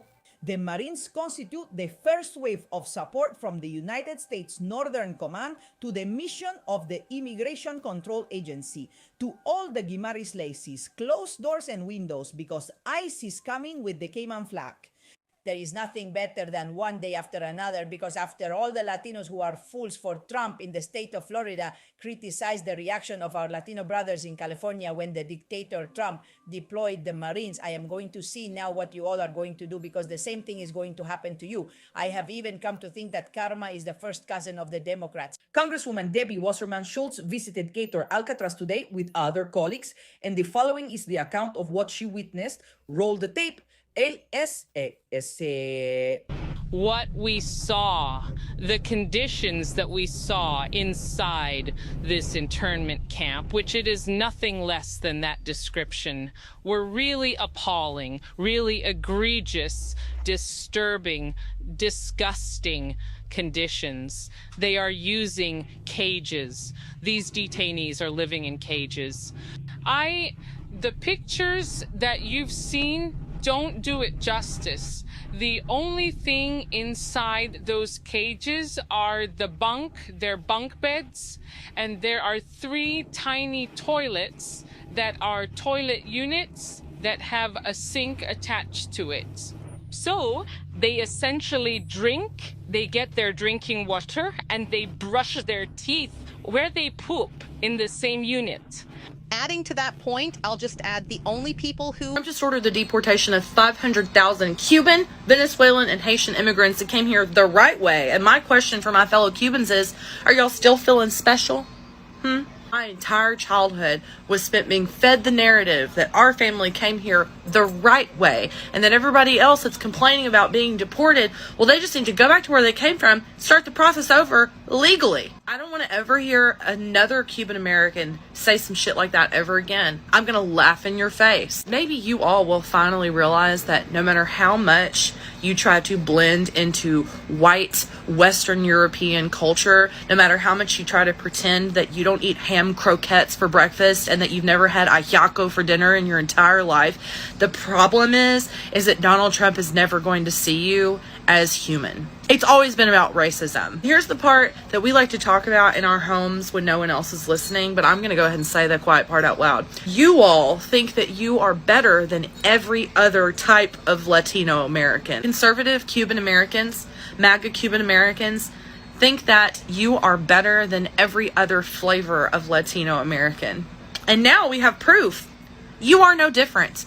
We are no better than anybody else. No matter how many times you place your vote for Donald Trump and the Republican Party, they are still going to see you as subhuman. And even if you hang your hat on the fact that you came here the right way, at the end of the day, it's not going to matter to him, because if he wants you gone, he's going to find a way to disappear you. ICE deports Cuban with residency in process under the Cuban Adjustment Act. They didn't let me defend myself. Uniel Abreu Campos was arrested and deported after his case was dismissed in court. He dreamed of rebuilding his life here in the United States. According to Uniel, he had entered through the border in May of 2022. He was working and had no criminal record, and was in the process of obtaining his residency under the Cuban Adjustment Act. However, on Thursday, November 6th, he was deported to the island on the flight with the largest number of Cubans expelled from U.S. territory, 232 people. They committed many injustices because they did not let me go through due process, said Uniel from Cuba in statements to Noticias 20C of Univision, which revealed his case in a report by journalist Daniel Benitez. The migrant had been arrested months earlier after voluntarily attending a court where his case was dismissed. Despite having a parole, ICE proceeded with his deportation. How's it going, my people? How are you? Well, here I bring you another video of another regretful Cuban. That's another Cuban who started by speaking badly, saying everything about deportations and all. And here is another regretful one. He even got his deportation letter. And where he was 100% supporting Donald Trump, thinking he wouldn't be deported. Here's the video. For your comments, thank you for your help, and thank you for your support. Keep supporting me to grow the page and keep uploading more videos. Thank you. Now, communism is over in the United States. They are 100% focused on deportations and are not seeing the good things the president is doing since Donald Trump left. Things are changing for the better. This is for the good. This is for improvement because the country needs control. As always, now the communists will come out to give their opinions, to talk a lot of crap, and I will tell you this only once. This is my page and I say whatever I want.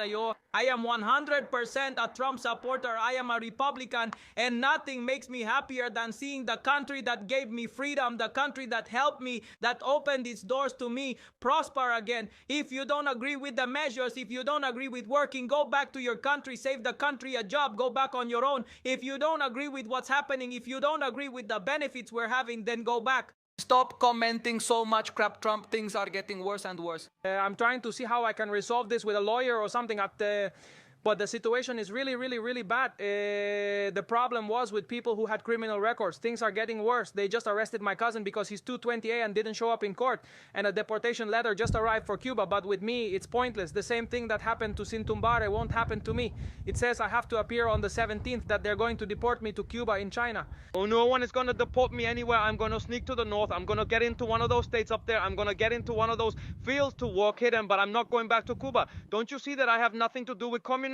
I have nothing to do with those people. I'm not going back there. Even if tied up, they'll have to send the president to come get me, because with me it's pointless. I have nothing to do with that nonsense. I'm not going back there with the terrible situation of blackouts and the terrible situation in Cuba. Do you think I'm going back there? Look, not even dead. I'm going north. I'm going to the cold, sneaking in, hiding. According to them, they're going to deport me because the parole cases are being investigated. Investigated where? No one is going to deport me anywhere. I've been here for a year and a half. I already reported taxes last year in this country. I reported taxes this year too in this country. So no one is going to deport me anywhere. I'm going north to work in the ice. That's what I have to do. I'm simply making videos so that people who are going through the same thing as me start complaining, at least here on social media. And deportations of Cubans to Cuba and to third countries continue.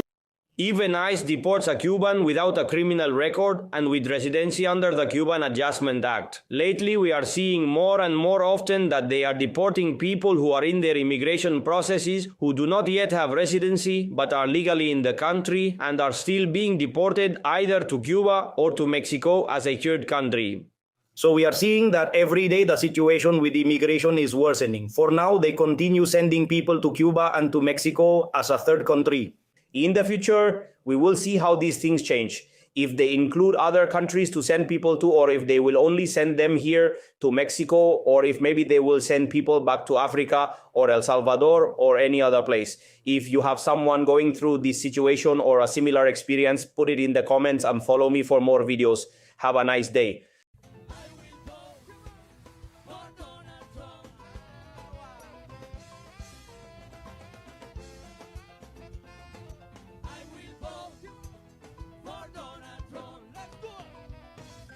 To a lot of people here in my hometown in Miami, the consequences of voting for Donald Trump are going to be a lesson in humility for a lot of y'all. I guarantee you.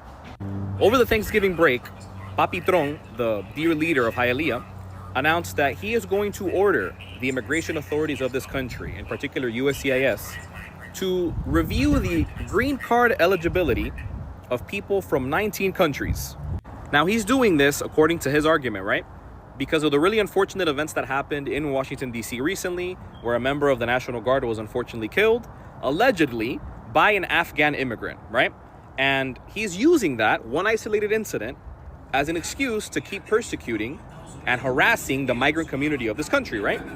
Now, on this list of 19 countries is Venezuela and Cuba, meaning that Trump is planning to order a large-scale review across the country of Cubans and Venezuelans that have green cards right now and at some point have to renew them, and Cubans and Venezuelans that are in the process of applying for one, right?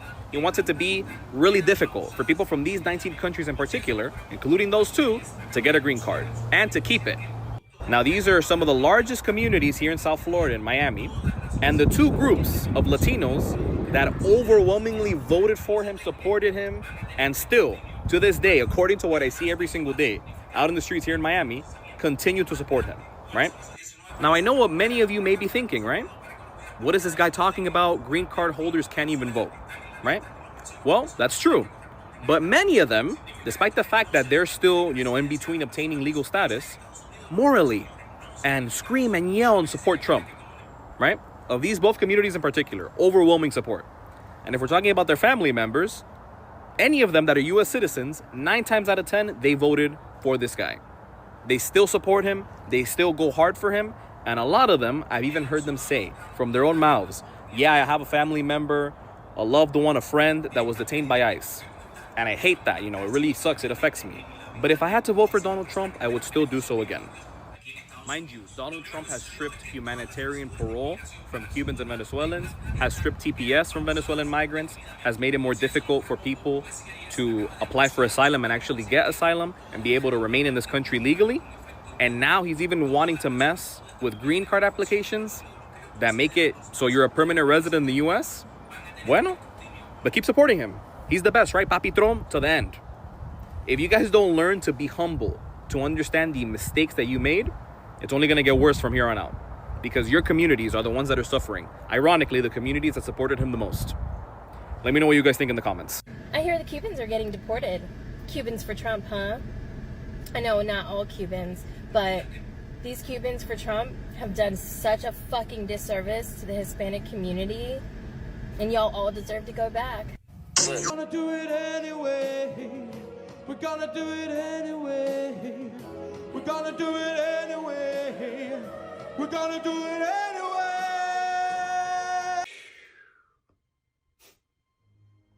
That's tough. I will vote for Donald Trump.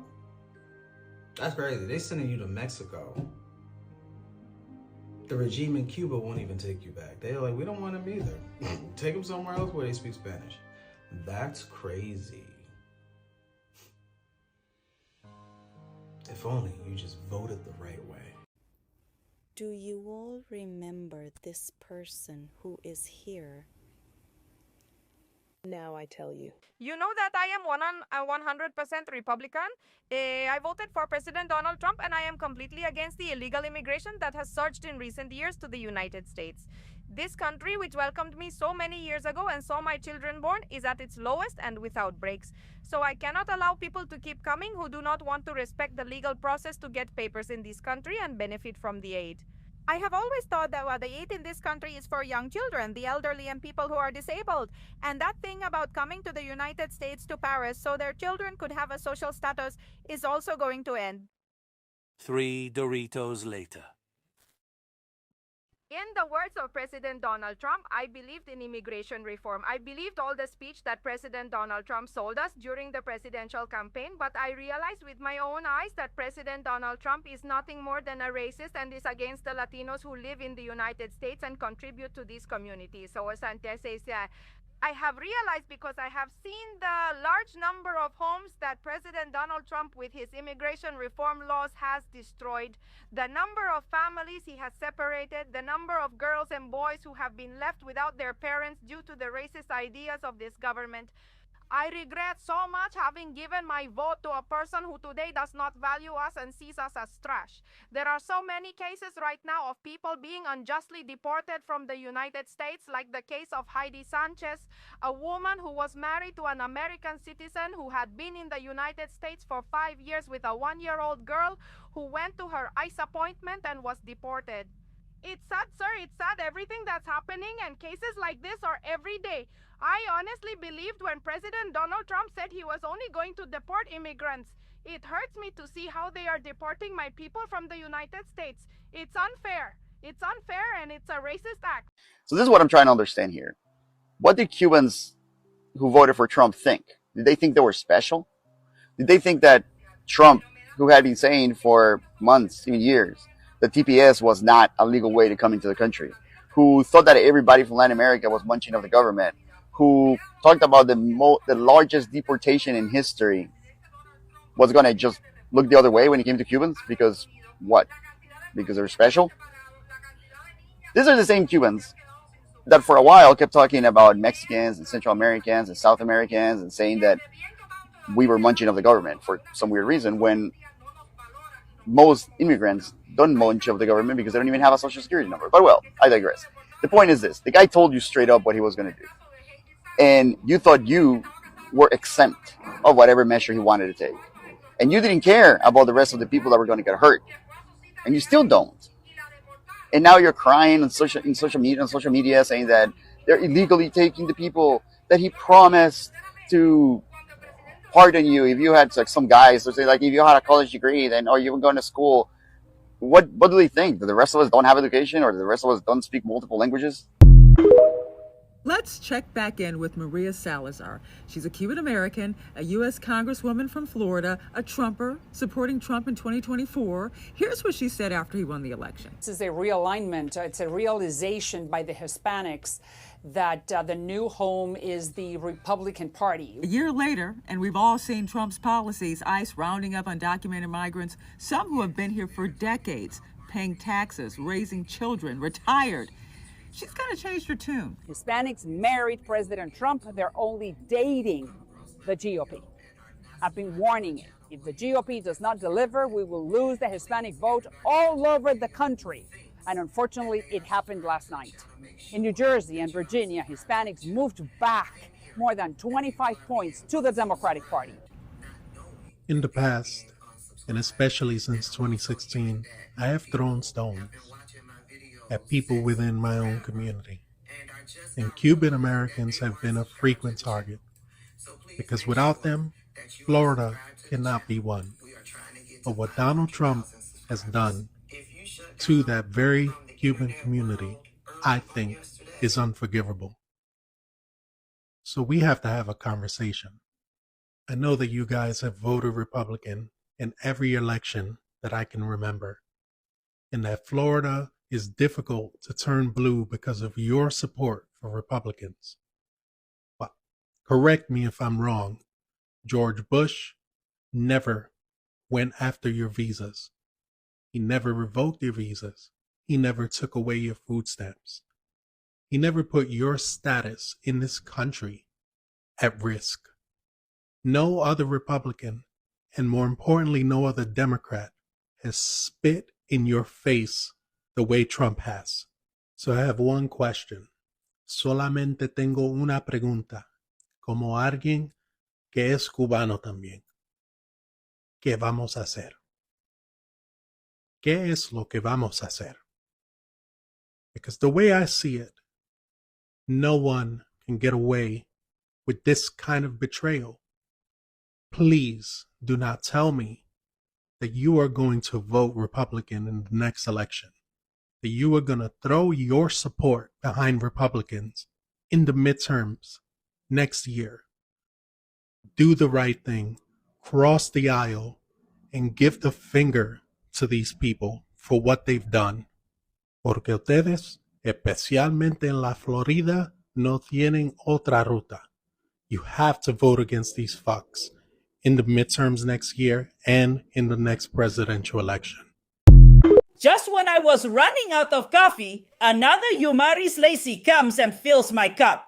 This is the case of a Cuban trumpeter who doesn't even have the right to vote and had applied for her daughter through the family reunification program when suddenly Akata, her dad Trump, comes and cancels everything. And now her daughter, who had been approved, cannot come to the United States.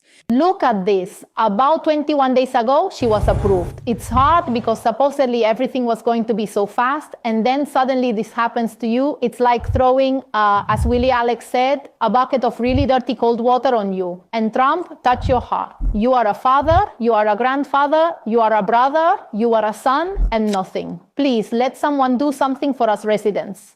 Today I feel pain in my chest. Today I feel distressed. I feel disappointed that one who put so much faith, so many good things in our president, as I was one of the first, well, I can't vote, of course, that I supported Trump. I said I was never in any of his terms, but I supported Trump 100. Well, it's done. I regret it. because it has really harmed me a lot. Let's see, Yumaris Lacey, why should I feel sorry for you and your daughter when you supported the deportation of children born in this country without papers? Your daughter has no right to be here. Do you know why? Because this girl I'm going to show you next was born here and they took her away from her mother. Look at this, Yumaris Lacey. I want my mom to come here because I miss her a lot.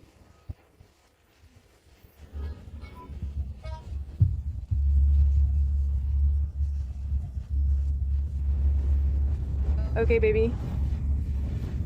The person you supported is deporting even children who were born here and have cancer. The person you supported is the reason your daughter is not here with you. The one you supported is to blame for children being taken from their mother's arms, and I don't care if they call me heartless because I don't have to have empathy for your daughter when you didn't have it for mine, who is about the same age as your daughter. Do you know why?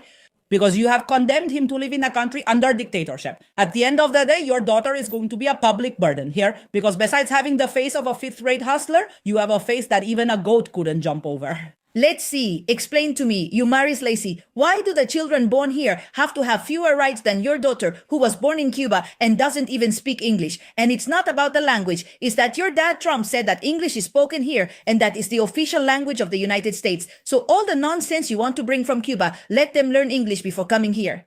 Always reminding you that I'm not here to convince you, but to make fun of all of you because you were warned enough. Oh, one more thing. Don't say our president anymore when you're not even an American citizen and don't have the right to vote. Your president is not Donald Trump. Your president is Miguel Diaz-Canel, recycled Fidelista. Didn't want Trump. Take Trump. Deportable trash. Oh, let the coffee continue. Yes, yes. Keep crying. Go on. I love coffee. As Sasha Tirado says, you didn't want Trump, take Trump. And this is the thing. The people, the majority of the Cubans that came here to the United States, in the beginning, they were the white Cubans, okay? The lighter skinned Cubans. And these Cubans, somehow, they voted for the regime. This is the thing, they like dictators. So when they see a dictator that that they want to take over the United States, they are like, oh, I want a dictator. Please give me a dictator. This is what I want the most, a dictator. Yes, and they decided to vote for Donald Trump. And it doesn't even matter if they are traditionally Republicans. It doesn't even matter. This election was completely different to any election that it was before. This wasn't a regular Republican. He was calling the regular Republicans a rhino. Because that's the thing that dictators do. They divide and conquer. Of course, they're going to divide their own party. Of course, they're going to divide all the people that they can. Of course, the range of division is going to go all over the country and all over the society, any class of the society, because that's the way dictatorships get formed. They divide and they conquer. That's the way they always do it. And then they start to divide it even more. And in that time that they start to divide even more, anybody that is against of the regime, they have to either leave the country or submit to the dictator. Okay, you only have, at this point, you only have two choices. When the dictators get in full blow. As of right now, well, it seems like the system for the MAGA people, for Donald Trump, is crumbling. It is crumbling. As I told you, Marjorie Taylor Greene, she just resigned.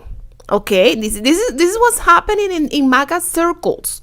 Okay, the Epstein file is coming out in a month, and as soon as the Epstein file come out, I don't know if we're going to be able to keep DT in power. I don't know how they're going to be able to do that, because that's going to be really, really difficult. Okay, yes.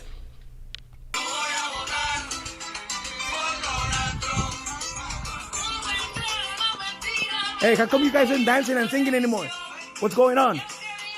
Give me an update. Now that I listen to it, it's a pretty good song. How come you're not dancing no more?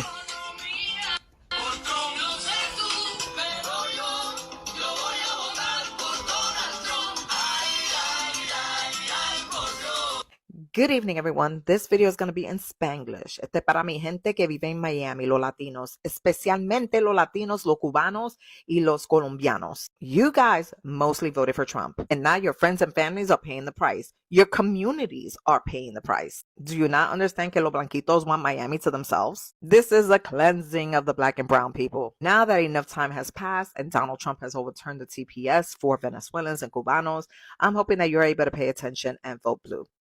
There is a Miami race that's going to happen December 9th, and it is your job, your duty, to make sure you vote for the blue candidate. Her name is Eileen Higgins. Now, the person Donald Trump is endorsing happens to be Emilio Gonzalez, I believe that's his name. Anyway, he gives him complete and total endorsement. It would be a great thing if we can embarrass Donald Trump again. I just want to make his life impossible just to live on. But not only that, it is also protecting your people because a strong mayor in your city can actually help your families. So, comparte este video con toda la gente que vive en Miami, porque las cosas están bien difícil. And you guys caused this. Vamos a cambiar las cosas aquí en Florida. Y si nosotros empezamos en Miami, oh my God, that would be big. That would be bigly. Que tengan buen día. Don't they like Bad Bunny? Bad Bunny, who is a superstar. Bad Bunny, who rubs shoulders with all the superstars of the world, who has broken all kinds of records. Bad Bunny, who was born in American territory. They don't want him. They are very offended that Bad Bunny is going to perform at the Super Bowl in January. Marjorie Taylor Greene now says that a law urgently needs to be passed to make English the official language in the United States because Bad Bunny dared to say 3 or 4 words in Spanish on Saturday Night Live. And they don't want him. They don't want him. However, you who were born in Cuba, who were born in Venezuela, who perhaps do not speak English, or if you do, you speak it much worse than Bad Bunny, who do not have a dollar to your name nor any kind of recognition. Do you think they do like you? That they do value you? You are very wrong. You are very wrong. Bad Bunny, however, sacrificed millions by not touring within the United States and decided to do his tour only in Puerto Rico and the rest of the world because he wanted to talk to the world about what is happening with ICE. He wanted to make it clear that he does not want his fans to be at risk of ICE picking them up outside a concert. So he sacrificed a lot to give voice to the concern that so many of us have. But you're out there writing on Facebook Trump 2028 because you like dictators and you think that's going to make them like you, value you, care about you, when all those people would want to kick you out with a rocket from the United States for you not to exist anymore at least within the United States, maybe not in any part. Start valuing yourself a little bit, start realizing what's happening because it couldn't be clearer. But I think you like being in an abusive relationship. Knowing this about Cubans in the United States being generally pro-Trump, I was really shocked that in Cuba, how much they dislike Trump.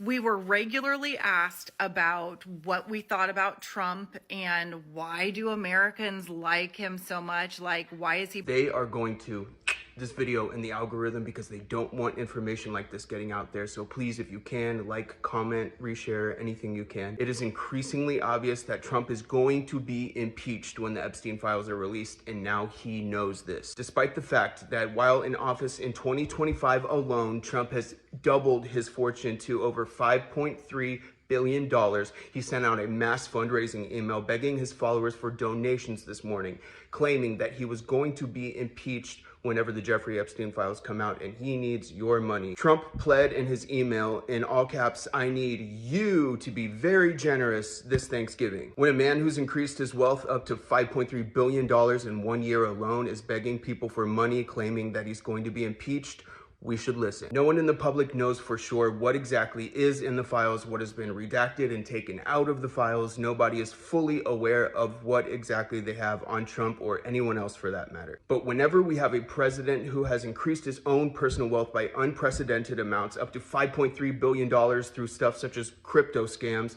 and he needs more money because he's claiming that he's going to be impeached whenever the Epstein files come out, it really makes you wonder. Please like, comment, share anything you can to get this video out there because they don't want people talking about this, and it's incredibly important. Oh, holy shit. I've been trying to tell y'all. But listen to this. and listen carefully. Trump's in jail. You can quit building the wall. Mexico is paying to build a wall. Why? Why is that? Over here, they're going to try to go back. You're trying to go back? To Mexico. Getting ready for a collapse. You know, on the dollar. So they think that a lot of people's going to start trying to go back? Yeah, so now Mexico wants to hold everybody back. I don't know if you understand the significance of what this man just said, okay? Mexico is paying for the wall because when the dollar collapses, they think all of the fucking people that left are going to come back, and they don't want them. Because the dollar is about to collapse. Just like I fucking told you. Here's a fact that's bringing me so much joy right now. So my father's Cuban, my mom's Mexican. Her mom came to this country not necessarily legally. She voted, though, for Donald Trump. A lot of my extended family on my mom's side voted for Donald Trump. So here's the deal. If I'm getting deported, guess what? You're coming with me. It's what you wanted. We're going to drain the swamp together. We're going to give you exactly what you voted for. When the ICE officials come for me, guess who's getting ratted out? Congratulations, and I can't wait for the family reunion in Tijuana. Mi gente, mwah, love your faces. See you in. Why are they arresting innocent people who are just fleeing from a dictatorship, from a murderous communist tyranny? After the arrest of the young Cuban Laura de la Caridad González Sanchez, leaders of the anti-communist movement and 220A expressed their support. Ay, ay, ay, ay, por Dios, yo voy a votar por Donald Trump. Economía. There you go, ladies and gents.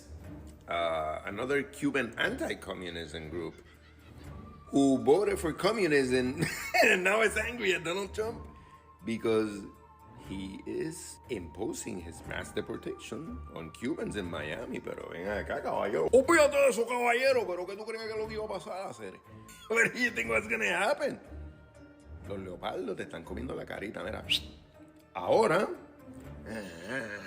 qué rica sabe la arepa. ¿Viste cómo se aprende? You see how you learn? Que te cago.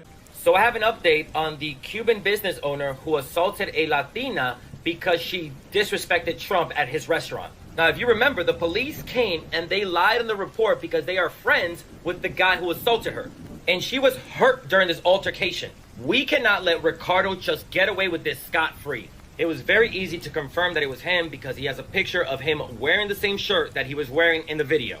Not only was I able to confirm his identity, I was able to confirm that this is his business. And apparently he owns this location and a few others with his wife. And at this point, just in case there's any more doubt that this is the Cuban Trump supporter business owner, this is a photo that he posted back in February of his restaurant. With a caption, "What a beautiful photo. Long live my restaurant and America the Beautiful." Now, this photo is already on the wrong side of history, but it's really not going to age well for him. First of all, he might lose his business for committing a crime in Trump's name, which is what always happens to anyone that supports Trump. And then he might lose the country he loves so much by voting for Trump, which is what's going to happen for everyone who votes for Trump. Again, I'm so sorry that this happened to this woman. You didn't deserve this. Now that we have more information on who he... All right. Trying to explain why the Cubans and the Venezuelans and all the minority that still support Donald Trump strongly to this day, even though Donald Trump openly disregard these minority groups and also express himself openly and in public places through speech and his own actions, saying that how much he don't want these people in this country. There's only one answer, because all these people came from a dictator country and they were brainwashed their whole life before they came to the United States. They still hardwired to thinking of being submissive to the regime, and the regime ain't gonna do anything to you. That's sad and, unfortunate, because they cannot switch to this U.S. mindset yet, because you stand up. If the government did something wrong to you, you have to stand up and fight them in court to get your right. They're not there yet. So that's why they want to support Donald Trump, because Donald Trump got them scared. And they are in survival mood now. And their only strategy in that survival mood is to support whoever threatened them to do bad things to them, so they be submissive. Okay, and that set up a very sad example and very strong example to stand up and fight Donald Trump, and don't be submissive, because at the moment you submit, you're dead, you're done for, and then there's no comeback. All right, so for those people, if you know, for everyone who watched this video, if you know that people like that, share this video with them. Keep telling them, you know, you need to stand up and fight. If you don't support Donald Trump, he will just die like a paper tiger. That's all. Okay. Cubans are so incredibly traumatized by their experience that they will completely disregard the inhumane social justices of Trump. To them, capitalism is a saving grace from communism. It's fear and trauma, and it's effective. I can't speak for a community that I'm not a part of, but I can speak for how most Cubans think. And it's sort of, well, through capitalism and Republicans, we can choose our own path and destiny. Communism, which they equate to Democrats and socialism, robs you of this destiny and right, and you're not in charge of your own path. In Cuba, at the same time as wealth was redistributed, freedom of expression was also taken away, and people were murdered for speaking out against our government. They make that same situation here, even though it's not the same. For example, Trump has multiple times suppressed our freedom of expression. So although obviously I'm not Black Cuban, what Black Cubans have expressed to me in my community who vote for Trump is BLM is not necessary as long as you do the right thing. If any other creator wants to weigh in. Because yeah, so I voted for Trump. You voted for Trump? But I thought you were yeah, I'm Cuban. But like, you're like Cuban. What? I know. It's a bummer. I'm Cuban. What are you gonna do? Well, I'm gonna unfollow you because you're Cuban dudes and you're Cuban. Hola, mi cubanos, cubanas. Hola, ¿cómo está hoy? Latinos in all parts of the community really need to have a hard conversation about racism in the Latinx community. But I'm going to do a little bit of education. Community really needs to have a Oye, hola, ¿qué hola, mi cubanos, cubanas. Hola, ¿cómo está hoy? Latinos in all parts of the community really need to have a hard conversation about racism in the Latinx community. But I'm going to do a little bit of education for my fellow Cubans over here. Although it never hurts to learn too much, we want to stick around. The reason why so many Cuban Americans vote Republican and are racist in the United States is a really, really long history, but I'm going to give you the baby version of it. When Fidel Castro came to power in 1959, he instilled communism. His promise was to overthrow the rich and redistribute all the wealth and riches to the poor. I'm sure you know, just like in the United States, the most people who hold the wealth in Cuba were white, and the poor Cubans were black. The United States was committed to helping Cuba as an anti-communist country, so the United States granted them political asylum. This means the Cubans were allowed to come here, no matter what. Wet foot, dry land. But most of the ones that fled were, guessed it, white. So when Cubans vote for Trump, they say it's because they're anti-communist. They don't understand why other Latinos can't just come here legally like they did. The reason that Miami, Florida has an affordable housing crisis is not because of immigrants. It's because developers in this city are the ones that run the city. Not the city government, not the mayor, not the commissioners, no. Luxury developers are the ones who run Miami. And if you don't believe me, I have the perfect example for you. Our current city mayor, Mayor Francis Suarez. You see, a few years ago, it was revealed that Francis Suarez was secretly getting paid $10,000 a month by a luxury developer known as Rishi Kapoor.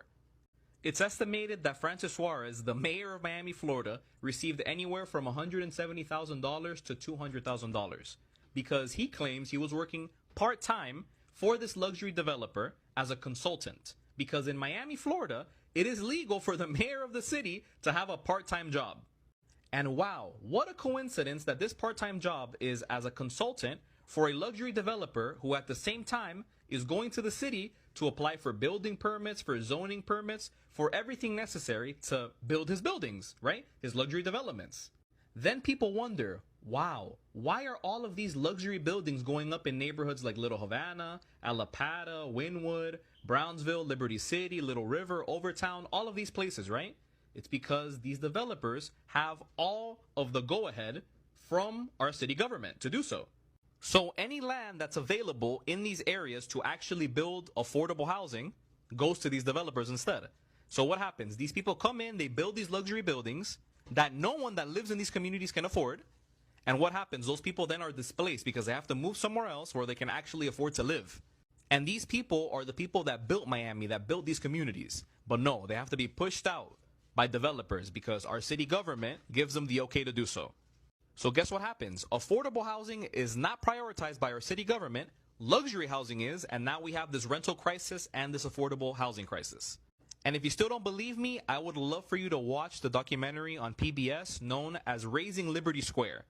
It talks about how now developers want to encroach on places like Liberty City and Little Haiti because they don't flood as easily as all of the other areas in Miami they've already overdeveloped and gentrified. And how in recent years, another luxury developer came in promising that he was going to build affordable housing in the Liberty Square projects within Liberty City.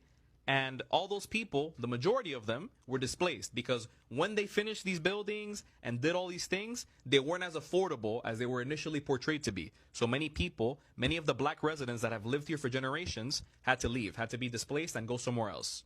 So not only is this gentrification, but also climate gentrification, because these neighborhoods, the black neighborhoods of Miami, Florida, have historically been neglected, right?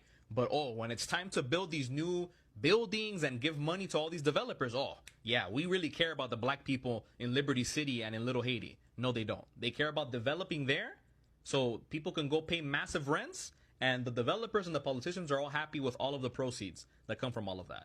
Not because of immigrants. Don't say ignorant things or make ignorant comments on my platform. No saben cuánto me alegro de que Cuba esté en la lista de los países a los cuales Donald Trump les va a poner el travel ban. ¿Saben por qué? Porque la mayoría de los latinos for Trump son cubanos. O son cubanos o son dominicanos. Ahora falta RD. Porque cada vez que yo veo un maldito dominicano, un maldito cubano apoyando a ese hombre, me da una impotencia. Ay, no, pero qué vergüenza. Ya que a ustedes les encanta decir, es que los ilegales que no quieren, no van a poder venir ni con visa. How are the Cubans doing with Trump? How are they doing with their dad? Let me show you how all of you are doing.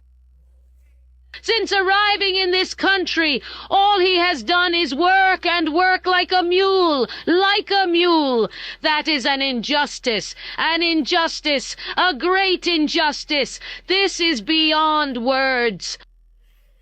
Because everyone knows we are Cubans and we come to this country seeking to improve our lives. Everyone knows that we are Cubans, that we come seeking a better life. And do the other nationalities not come seeking a better life? Do you see how selfish you are? You never counted on the fact that you pay on this earth and no one leaves without paying the bill. Sorry, sir, que see all the harm you did, whether with your vote or with your words, those without papers supporting Daddy Trump. Unarmed, not me. I voted precisely so that innocent people wouldn't be deported. I voted for Kamala Harris. All the Democrats... Latinos for Trump is probably one of the most embarrassing things that you could be. And I know if they find this video, they're going to be in the comment section. Capital letters Trump. American flag emoji, eagle emoji, like it never fails. But they don't like you. They don't like you. You think they do. And I know that something happened in your childhood, right? That, made this entire self-hatred journey begin, right? Maybe you were embarrassed your parents were speaking Spanish. A little kid on the playground said something to you, and it completely changed something within yourself. And okay, but how embarrassing. They're never going to welcome you. No matter how many times you say that you love that person that's sitting in that office, they still think of you in a certain way. And although I find this entire thing disgusting, right, and completely inhumane, there's a part of me, a small part, that hopes a Latino for Trump is taken, detained, put in a jail cell, mistreated, and I know that sounds awful, but it's the fuck around and find out. You know what I mean? Okay. And these are other super sad stories of Cubans, okay? Some have been deported to Cuba where they are just going hungry, getting sick in Cuba and starving. And some of the Cubans are getting deported to Mexico. That is not even their country of birth. Because this is the thing, the regime, they don't want to take those Cubans they already left, okay? Because they know that for the survivor of the Cuban regime, they need the people to be here in the United States for they can send money to their families. If they are not, if Cuba is not receiving those family members that are here in the United States, they are not sending money back to Cuba, the survivor of the regime is almost impossible. So definitely Cubans, okay, when you FAFO, when you F around, you definitely going to find out. And comment below, what do you guys think about the regime? What do you guys think about the Donald Trump? What do you guys think about what's happening with MAGA right now and the Cuban situation? And not only the Cuban, what is happening to the country right now? I inserted a clip before here that says the dollar. They are preparing in Mexico, and this is true, okay? I checked the sources of this. In Mexico, they are preparing for the dollar deploy, okay, in value. And to receive the Mexicans, they are going to be back to Mexico.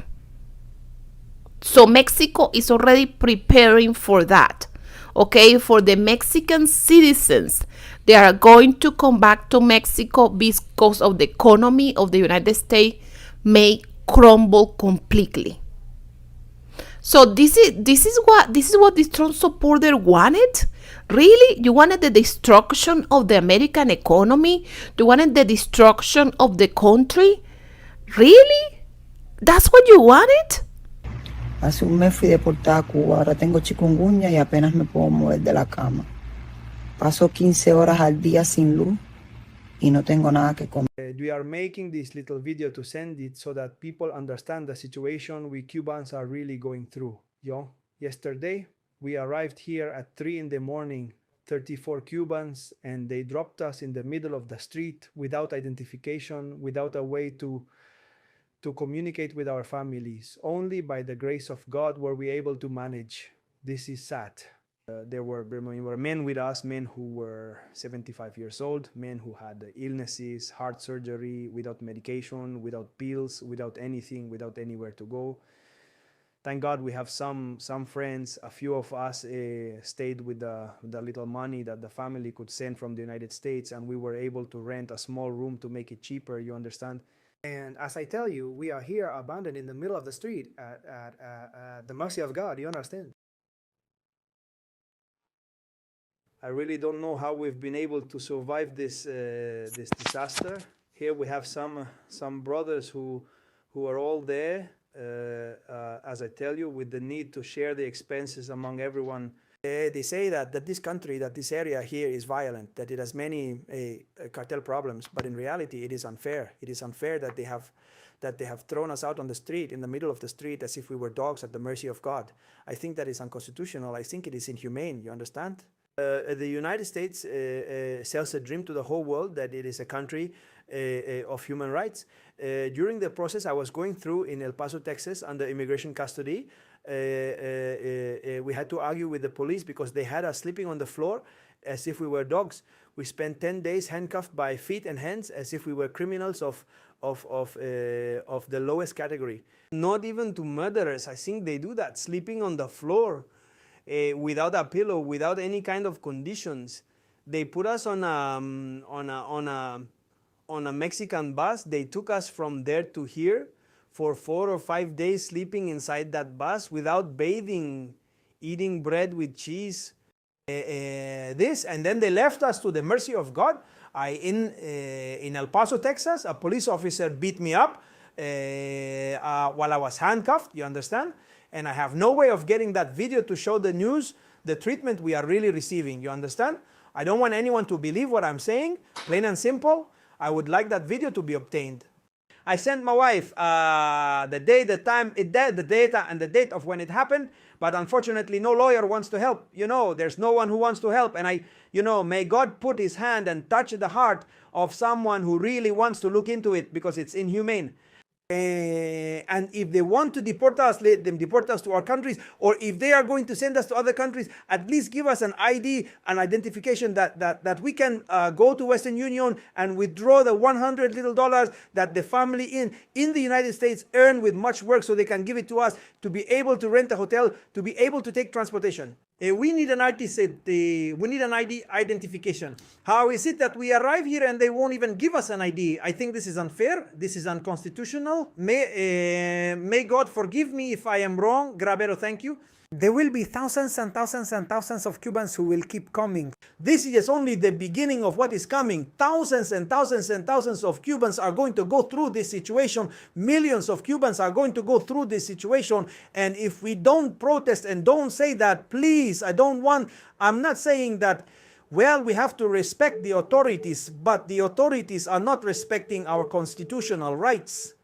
The United States is a country of laws. But what are they doing with the laws? Or do the laws only apply to the rich?